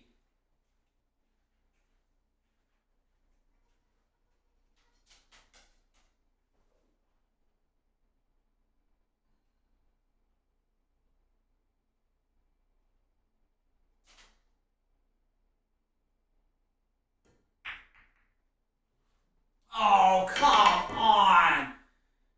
Oh, that is so frustrating. That is so frustrating.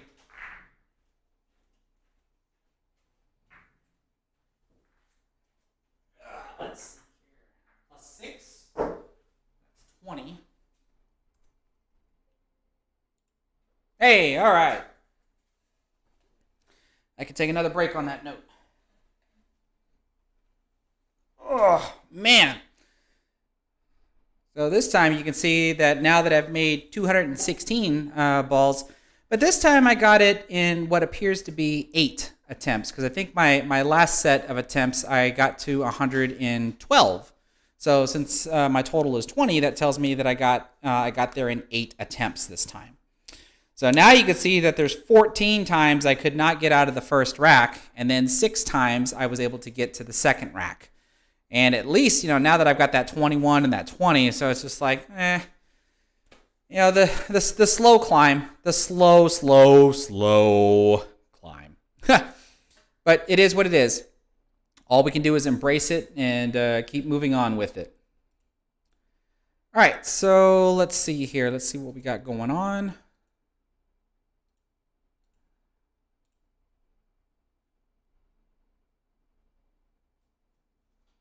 All right, let's go back to here. Like I said, I'm going to take another small break, and then I'm going to do one more attempt of trying to get at least 100 points in so many attempts, and then pretty much call it a night. I'm hoping that my new audio interface that's going to allow me to hook up more microphones is going to be here sometime tomorrow. So hopefully the next time I live stream, I'll have 2 microphones set up out there, and we'll hopefully it's going to sound at least a little bit better. But we'll just have to wait and see.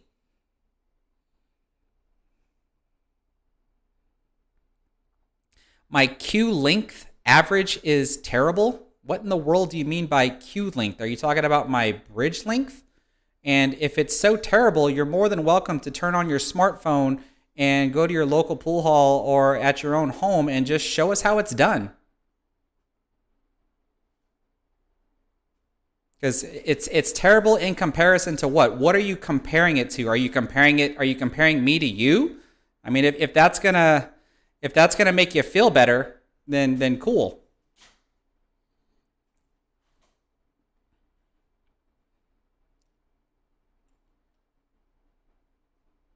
Mike Connor, the table is outplaying me. You're not wrong about that.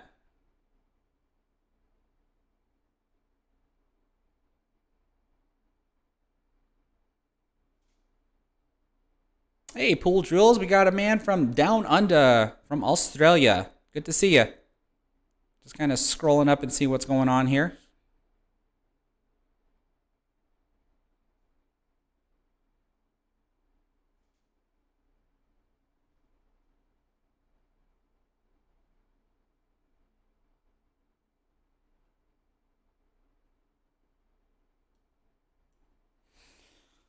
Oh my goodness. Oh, MDU, thanks for the congratulations on my 56. Yeah, like I said, it just kind of came out of nowhere though. It's one of those things to where like, if I was able to average like, 30s and then every once in a while grab that 50 and then hopefully eventually the average, creeps up to the 40s and then eventually you creep up to the 60s. Like that's kind of how I'm looking at with my progression to where like I would like my average to be stable, and then have a decent high run to go along with that. But we'll see. We'll see.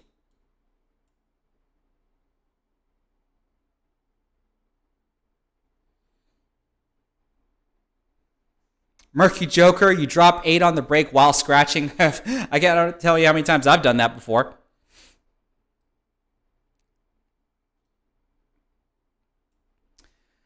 Whew. Now, even with my mini split on right now, it's still getting kind of warm in here.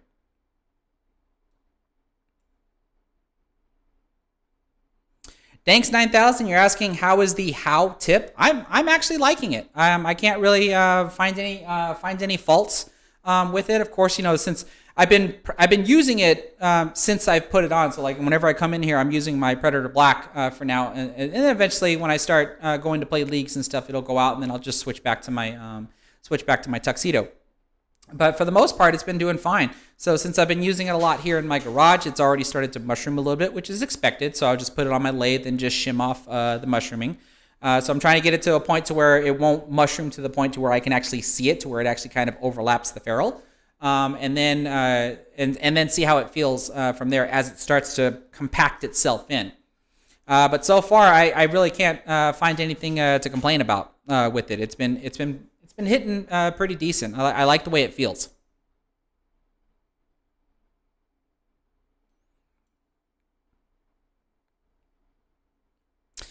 Pull drills, I've tried to do that as often as I can. It says with the break ball, you just make the rack invisible in your mind and focus 100% on the ball. So I usually already determine that. Like when I look at that break ball and I look at my break angle to see how the cue ball is going to go into the rack. And that tells me, do I want to put top spin? Do I want to put bottom spin? And knowing that if I'm going to hit a rail or not, do I want to try to invoke some sort of side spin?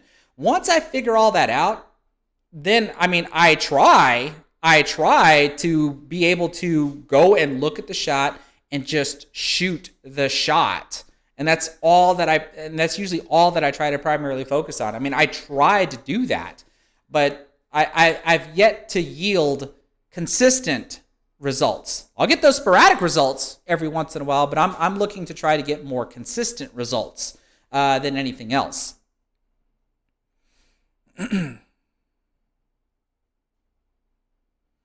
Billiards Fun 78. You were wondering if I still have a plan for billiards. I do. Like that's another way of being able to like to do some sort of show that has like a scoring system or whatever, which is to play 10 ball bowling style. But if I remember correctly, I think the true billiards game allows you to shoot the balls in any order. I think that's what I remember the last time I looked up the actual billiards game.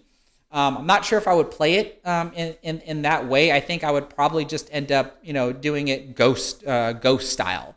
10 racks of 10 ball. Every rack is worth 10 points, and see what kind of score I could eventually do. Well, actually, no, not every rack is worth 10. Every rack is worth 10 points, but you still score it bowling style, to where if you break and run out, that's a strike. If I remember correctly, if you're allowed one miss, and then if you run out from there, that's a 10 as a spare. So you still have to kind of do the scoring system like you would bowling, to where if you do get a strike, that rack is 10 plus the next two racks, et cetera, which means you can possibly score out of 10 racks a possible score of 300, which would be doing nothing but break and runs. But I mean, it's on my mind. These are things that I have planned, like, always running around in my mind. It's just a matter of I gotta be able to finish this up. Maybe I'll eventually blend it in. I don't know. Like, I've got all kinds of plans that I want to be able to do with the channel and the type of content that I want to be able to produce.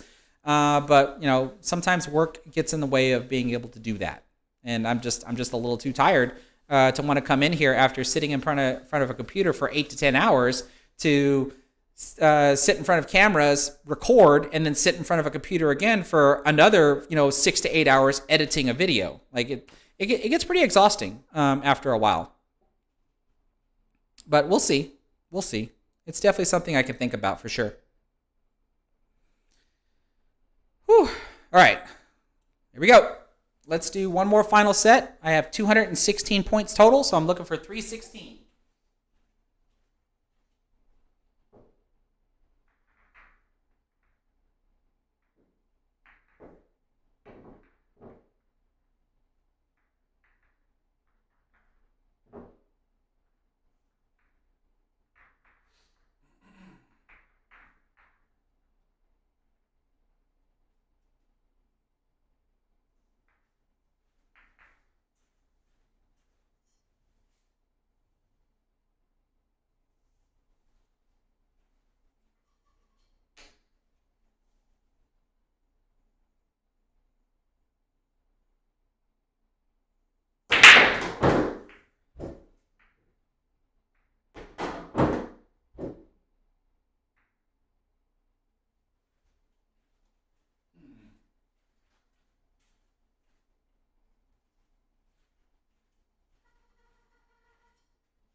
missing that.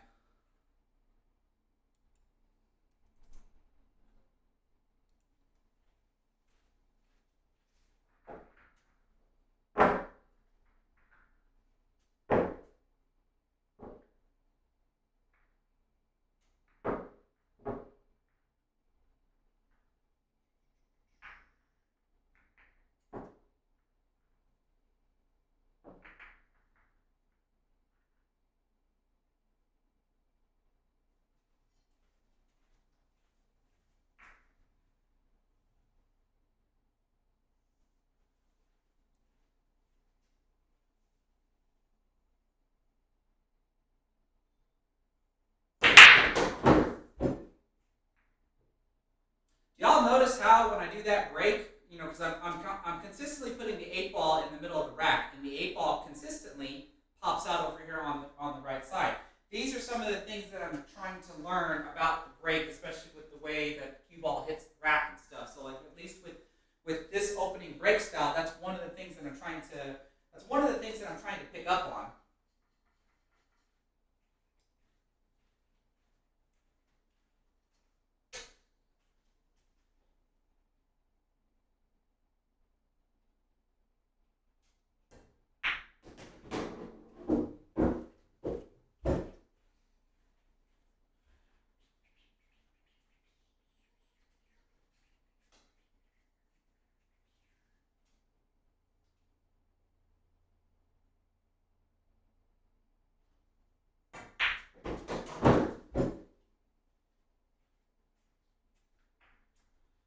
If I can avoid shooting that combo.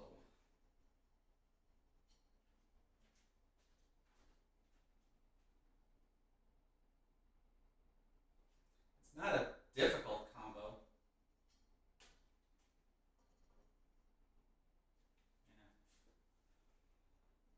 7 ball.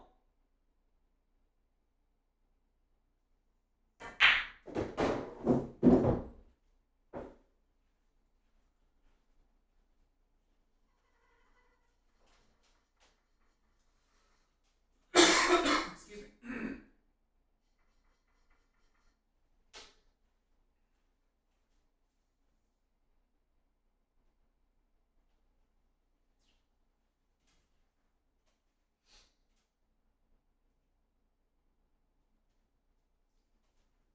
13.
Oh, do I want it to be the 12 ball or the 8 ball?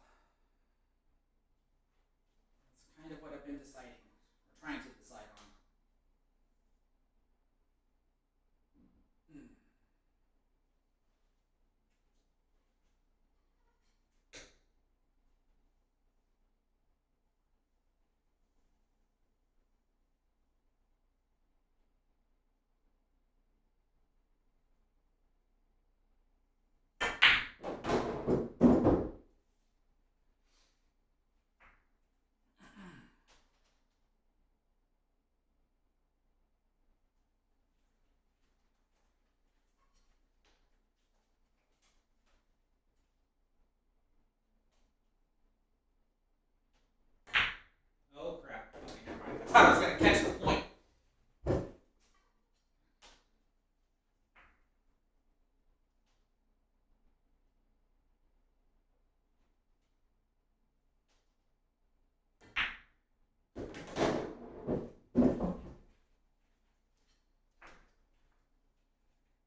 to hit this shot with topspin since I'm behind the 12 ball.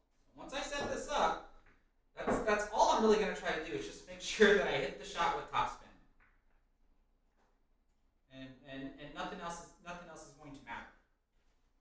At least I hope.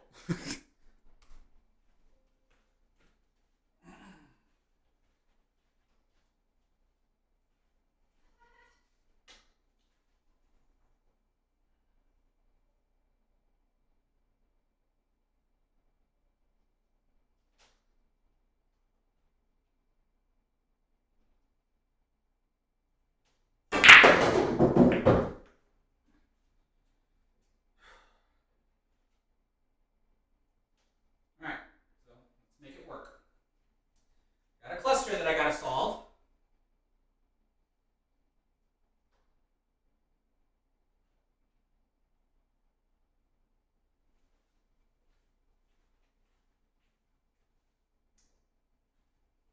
Question is going to be is how do I want to solve it?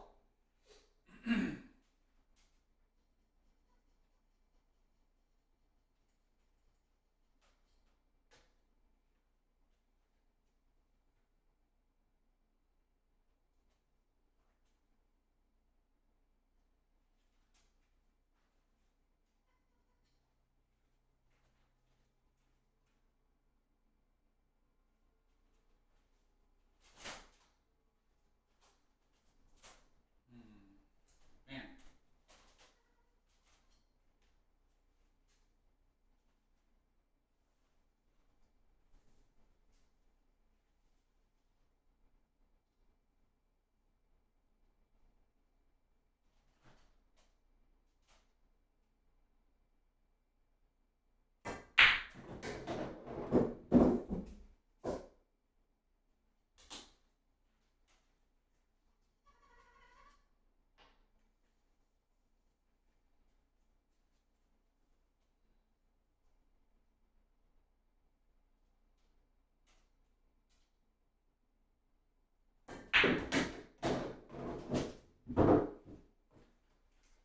I got a little too straight. So you get a small angle that way I can drive the cue ball into the cluster. Do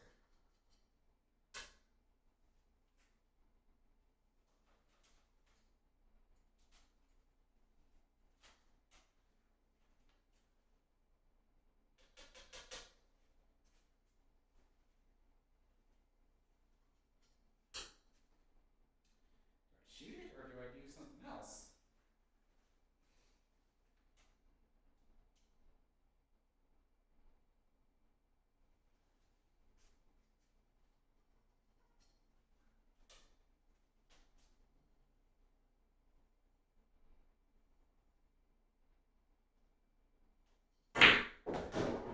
Come on. Really? Oh, did I really just do that? Well, this four ball does squeeze by. It's just a really, really tight spin. Let's see if I can do it.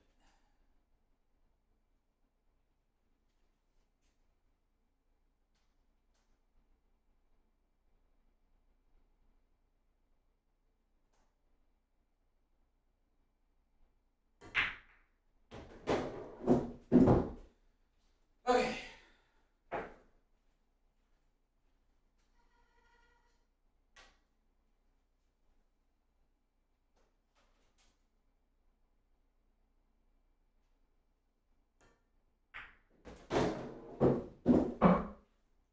Well, hello there, sir.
Finally!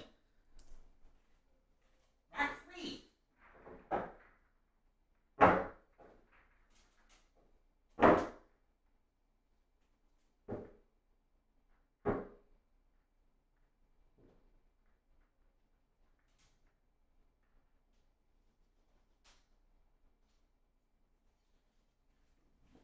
Excuse me.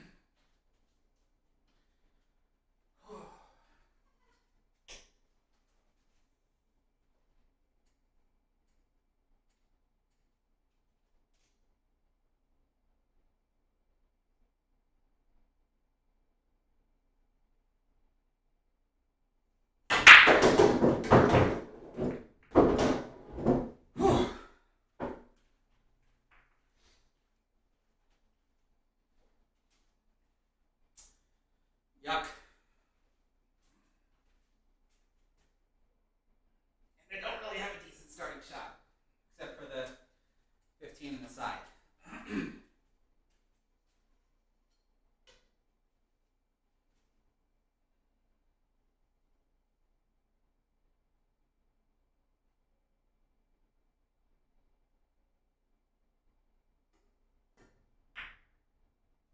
Oh, thought that was gonna hang up.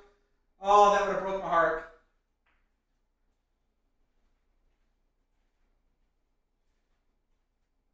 Well, this stinks. I kind of wanted to. I was trying to get position on the 8. And now I feel like I have to shoot the 4 ball, which is kind of a break ball. But let's see if I can go this way and try to break some of this stuff up.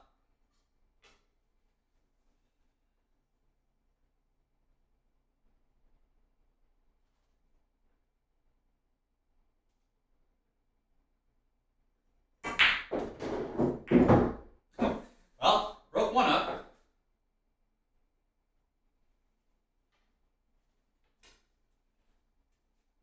Kind of got a terrible lead.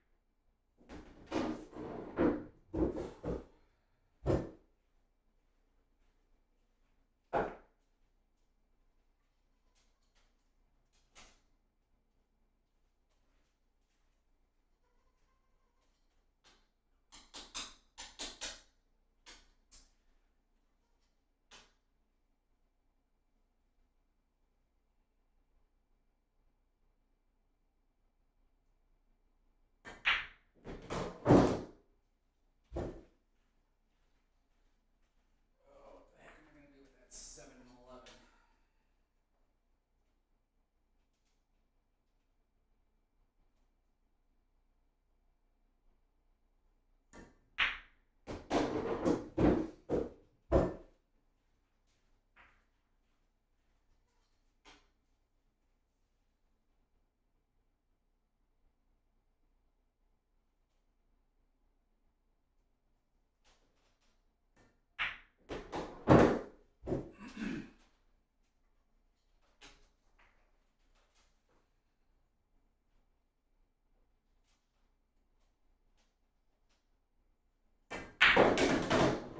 Oh, man. I was trying to bump into the 11. That clearly didn't work out.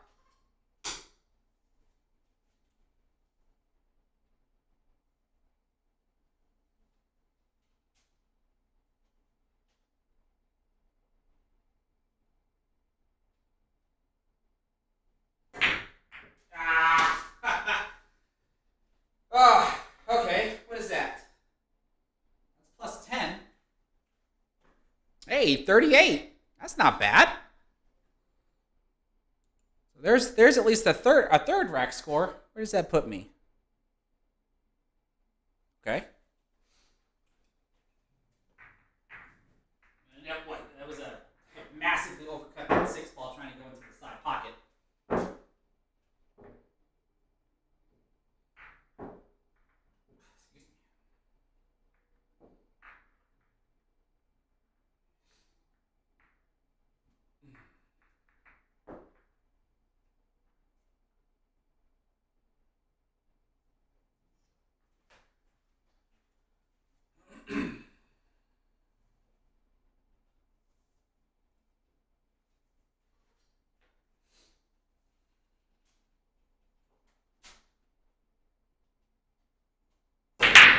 Oh crap! I don't do that. I don't do that very often.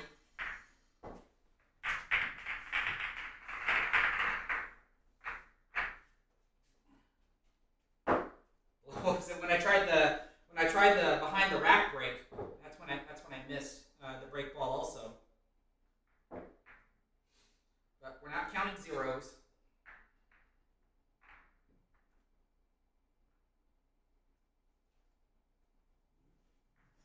We're only counting ones and up.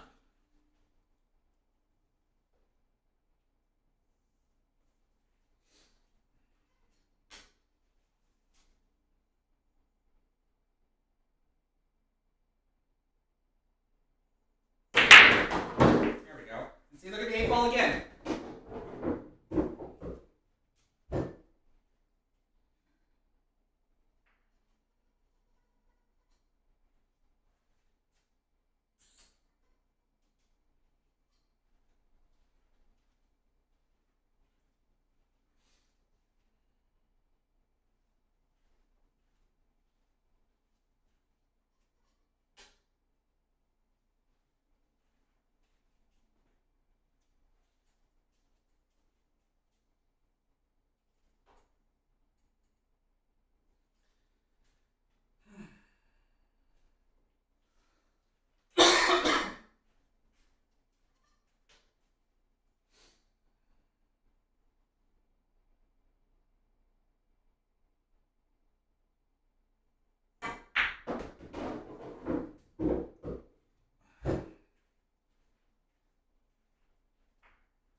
Trying to figure out how to get this 6 out of the way. And that's either by getting the 13 gone, so that way the 6 can go there,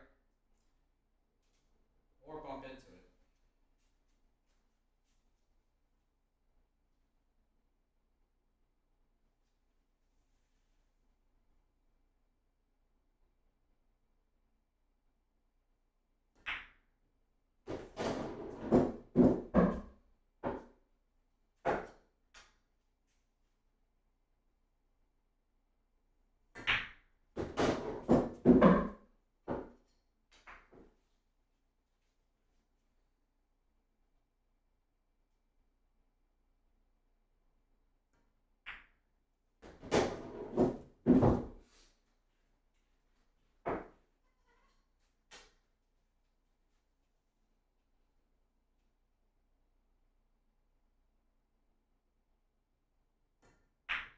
Oh, dang it, too soft.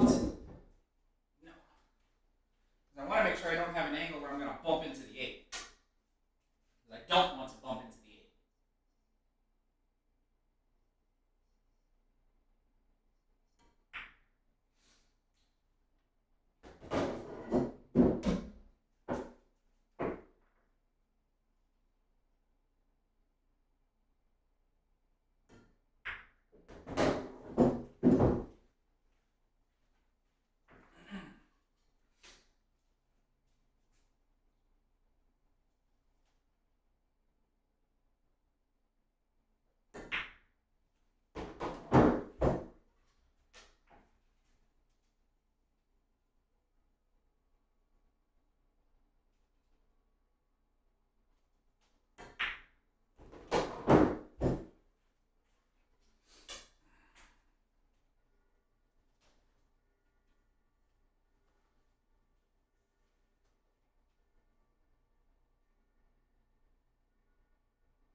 pick up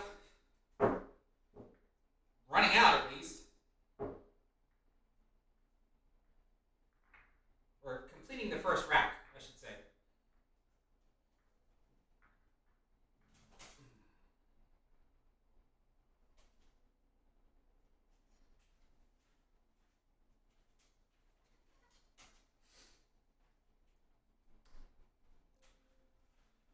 Okay.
Hopefully that'll work.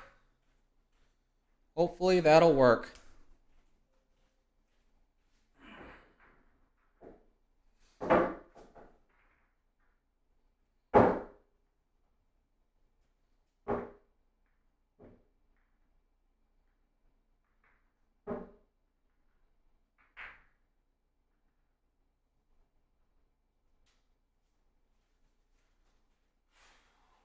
Okay, so I want to cut it in. I want to run into here if I can. I think that's going to give me the best chance. So if I just look at this, it looks like this is just a top spin hit. I think. And I'm already putting top spin because I'm so close to the rail.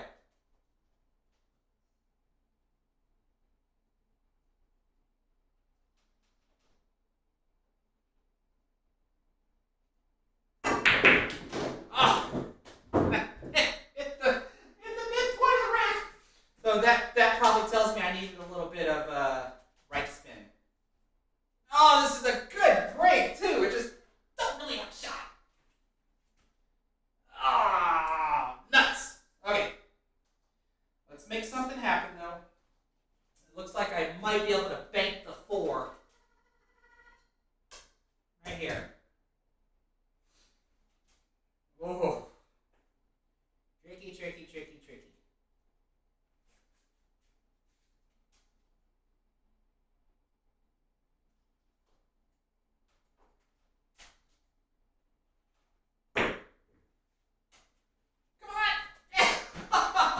Even if I would have made it, what would I have had? So that's +1. What in the world could I have done with this? Even this was tricky. I got a combo, or I cut the 9. Let's see if I can cut this 9. If I would have made that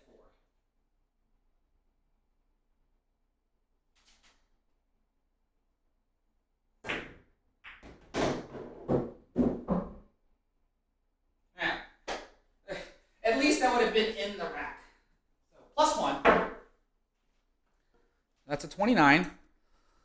All right. So at least the average is climbing well. I don't even remember what number I'm going to. I thought it was 316.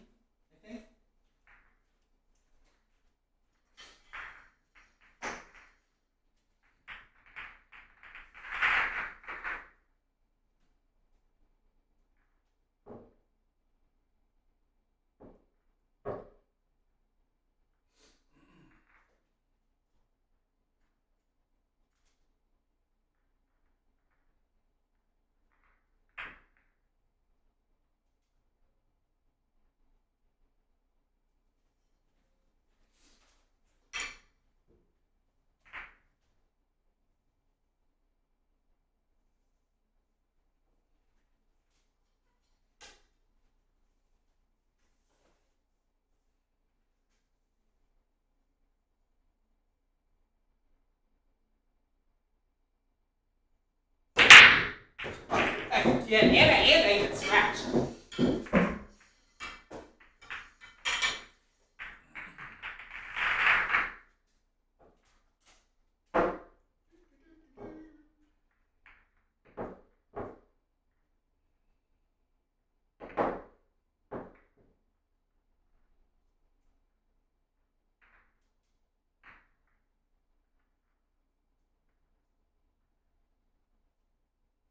Actually, you know what?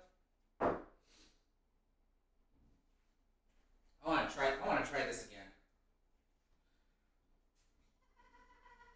So top spin didn't really do it. So let's add a twist of right spin.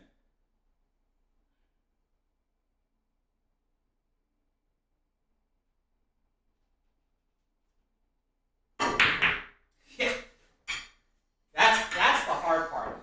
So it worked. I caught the outside of the rack like I wanted to, but since I'm spinning the cue ball, I'm making the shot a little bit harder than it should be. But I want to hit it and see what I can do with the rack after that.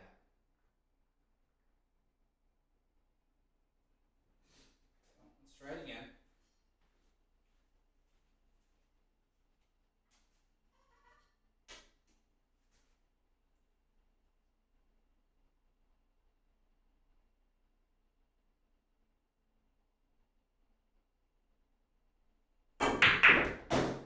what I wanted to happen. Right there. That's what I wanted to happen from that last break. All right, let's see what we can do with this. So, a bit of a mess. Probably can use the 3-ball to maybe open it up.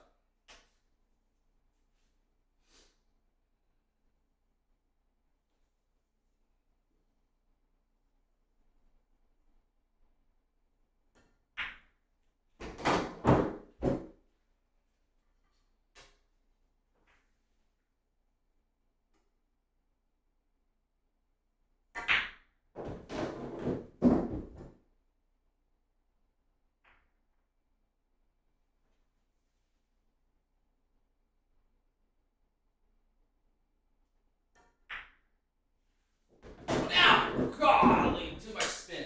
There's where I wanted to use the 3-ball, but I spun it too much. Way too much.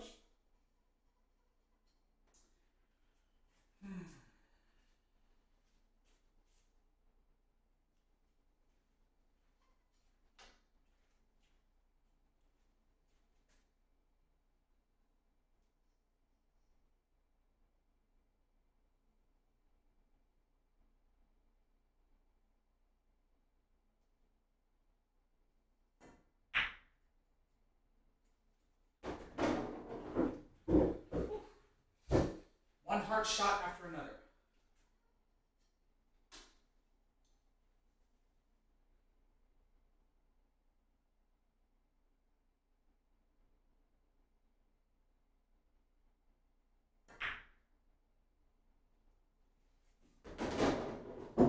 All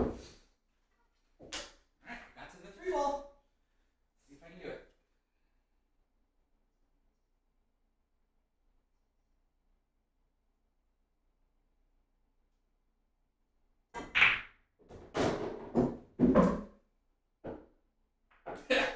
Not really. The one time I decided to not blast it.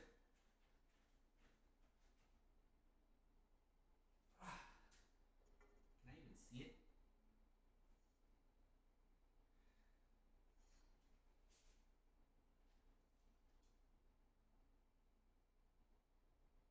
I can't. I can't see the 13. Yeah, I'm blocked. All right, I gotta bank the 8.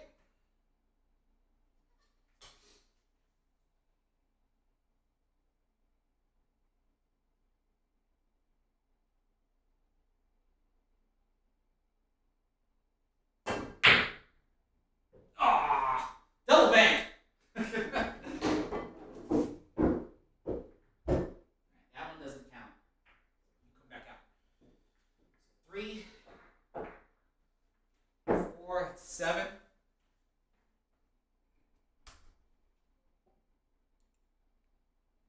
Does anybody remember what number was? Oh, it is 316. Okay, cool. Thanks, bank time. I thought it was 316. Cool. I'm almost there. At least the tail end of this picked up a bit, which I can be happy for. It looks like my average is climbing too. Just had to get those early rack struggles.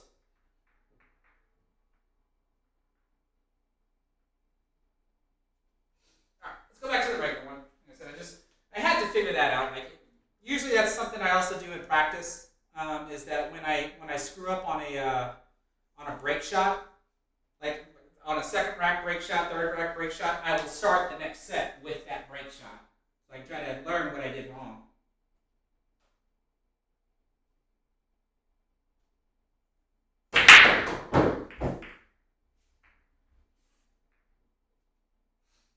Okay. Whatever that was all about.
bumped into the 10 ball for me. Like, that would have been nice.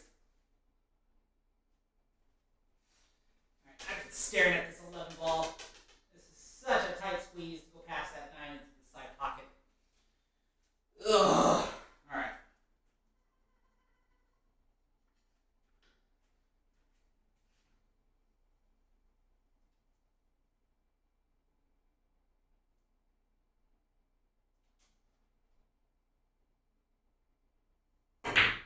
Ah! There we go. Got back on the 10. Ah, that's 10. All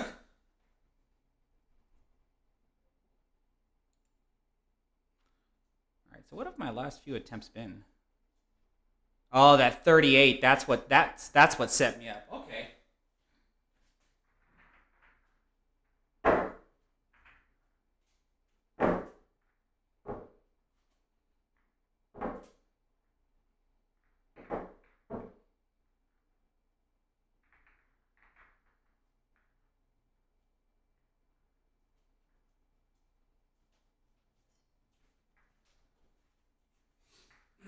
Actually, let's go back to this. I haven't done this in a while.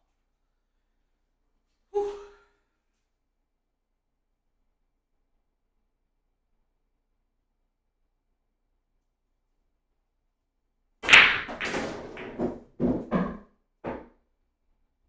That's usually a decent break as well if I can get that kind of a break shot on a consistent basis.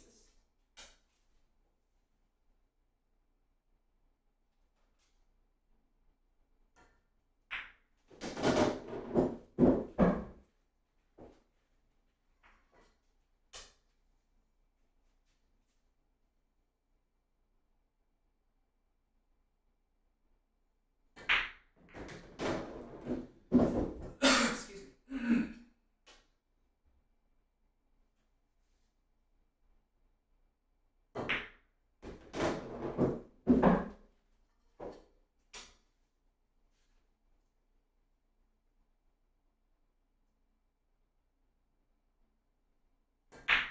Oh, crap. Wow. I did not see that coming. I thought for sure I was going to hit right here and then come around for the 8. That ball doesn't count. That's only +4. Jeez. I did not see that coming. Whew. All right. I think that puts me at 315, so this is probably the final attempt.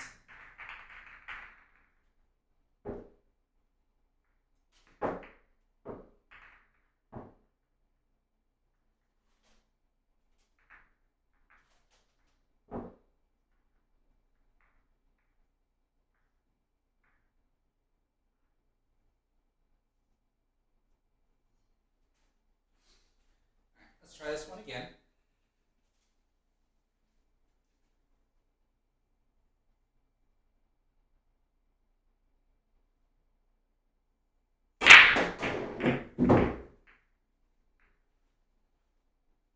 Yuck. Double yuck.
Oh, never mind. Didn't even get position on the 7 ball. Ah, so that's another 10. All right. Well, that helps a bit, at least for the evening. I wish I could have performed better, but let's make this a little bit bigger. And let's pull this over here. So you can hopefully see that my last few attempts were actually pretty decent when you look at it. Because this took only 7 attempts this time. So let's look at my last 7 scores. 1, 2, 3, 4, 5, 6, 7. So I started with an 11, then took off with that 38, followed by a 29, then a 7, a 10, 4, and a 10. So the 38 and the 29 obviously is what set me off, because that's 67 points right there with just 2 racks. So that's actually not bad. Now, this is one of those nights where, yeah, I have more not getting out of the first racks than I do everything else. So, not as good as I've done in previous streams. But that's, like I said, that's the roller coaster ride of playing this game. So, I'm pretty much going to be calling it a night here. But we can try to see if there's any last minute questions anybody might have here in the live chat before I cut it off. This is pretty much the format now of how I do things, where I try to see how many attempts does it take for me to score 100 points. Then I take a break when I get that 100, and then just do it over again. I usually do it 3 times. And then, yeah, it usually lasts for about a 3-hour and 30-minute stream, sometimes 4 hours. It just really depends on how much side talking I do after that. So this is actually not bad. So let's switch back to this. Well, you can see my face a little bit better. So not bad, not bad. What do we got going on here? Let's see.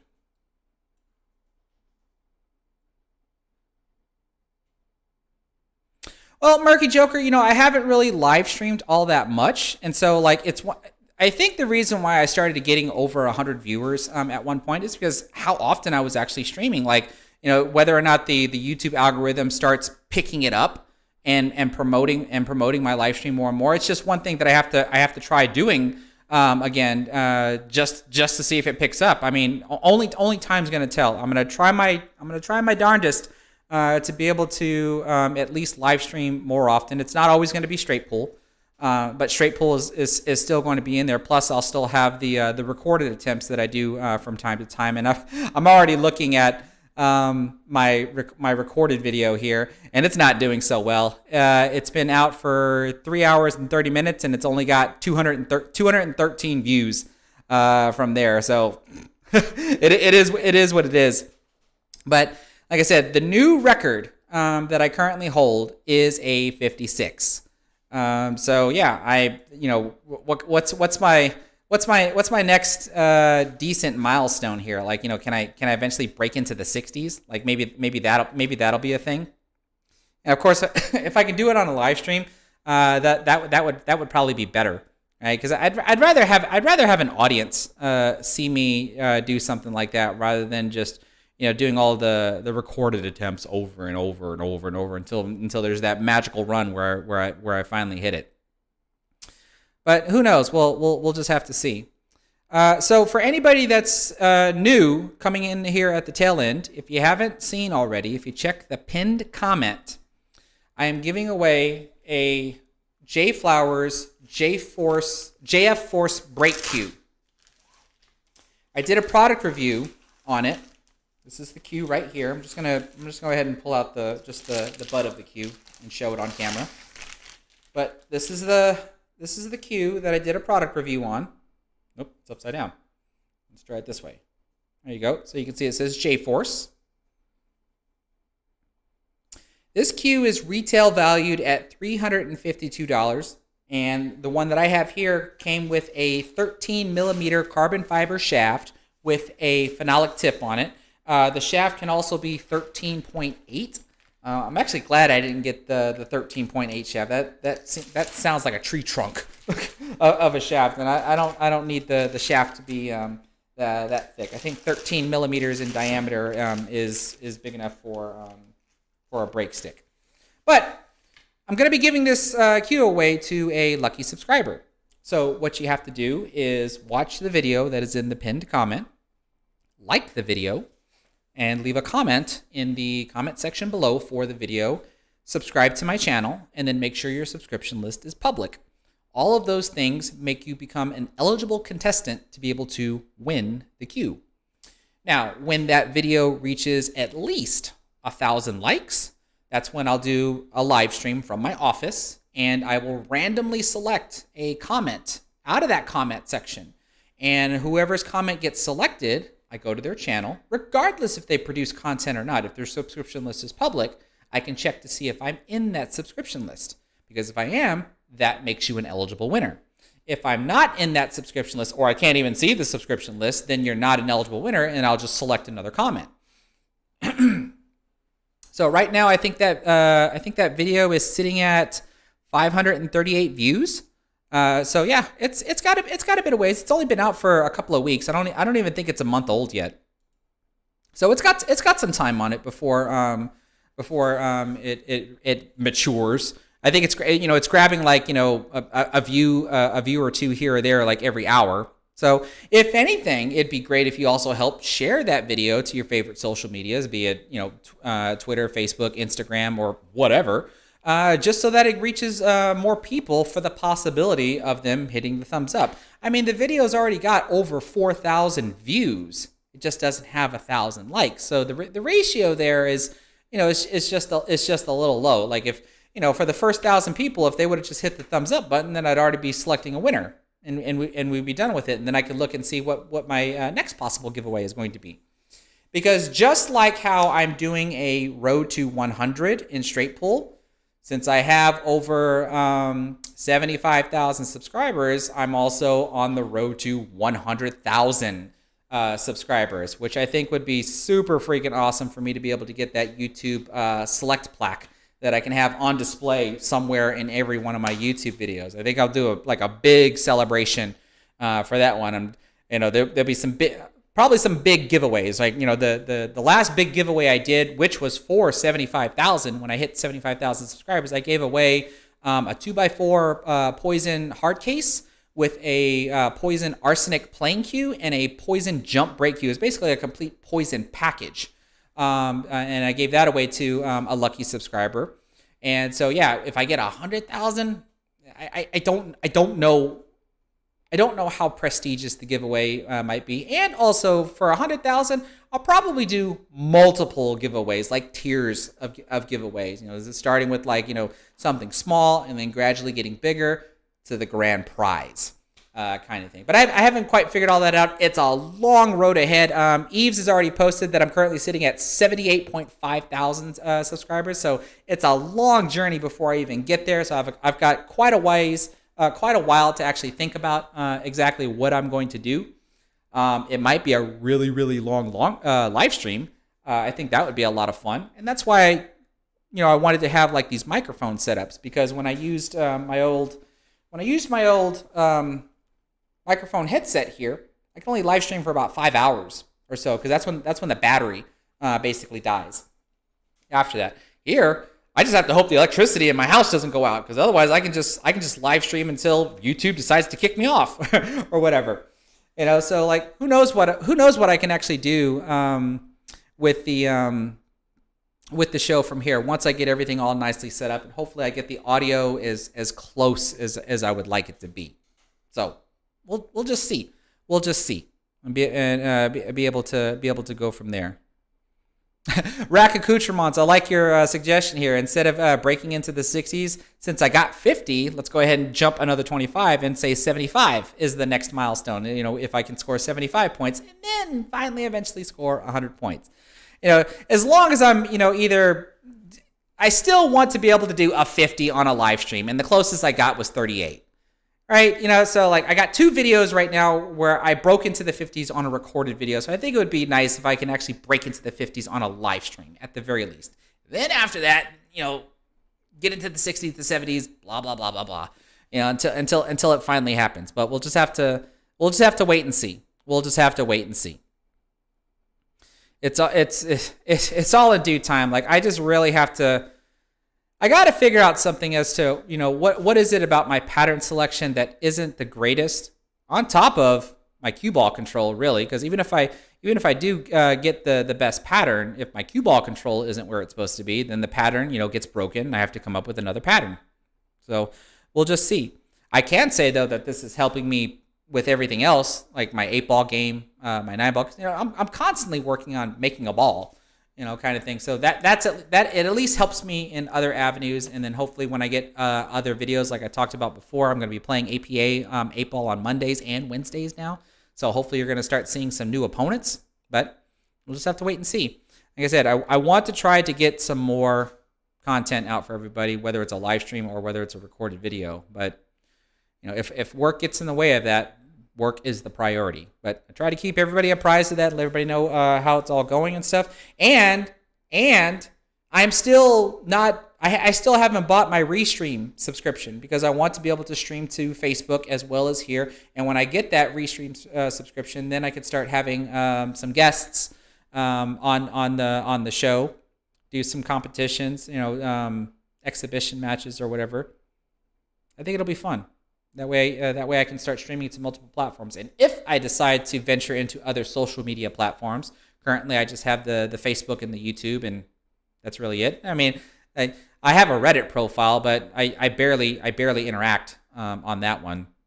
But we'll see. But the more social media platforms that I have, and then using the Restream platform, I can start streaming out to multiple platforms as well. But I have to pay for the subscription, and then I got to start building new scenes that I can use all over. But that's going to take time, and we'll eventually figure all that stuff out. So besides all that, yeah, I think I'm pretty much going to call it a night. I can see that my microphone keeps peaking. It's a little loud. I'm going to reduce the volume there a little bit. Okay, so I want to say thanks to everybody. I'm glad that I was able to at least get, I think I had at least 50 plus people in here. I've got over 100 likes on this live stream. That means the world to me. So for everybody that has popped in and out of this live stream, thank you so much for being here. For everybody that has made it to the practice room, you're saying you can multi-stream with OBS for free. You're absolutely right, but it is super intensive on the computer. And all I have here is a laptop. At least with Restream is doing all of the streaming for me. All I'm doing is just providing the video feed. I've already done the research on that. I mean, even just doing this one single stream already puts my computer under pressure. So to be able to stream out to another platform after that, it's just going to put more pressure on the computer. So that's why I've been looking into the Restream route. But like I said, for everybody that's made it here to the end of the live stream and was able to watch me struggle and then finally start to slowly pick it up there towards the end, thank you so much for being here. Stay tuned for more videos here soon to come. And yeah, let's, I don't know. I guess if anything, my next live stream will probably be on Monday, and that's probably when I'll review my my APA matches that I have for from the session that just finished up there, and then we'll just figure out what to do from there. All right. So until next time, take care, everybody.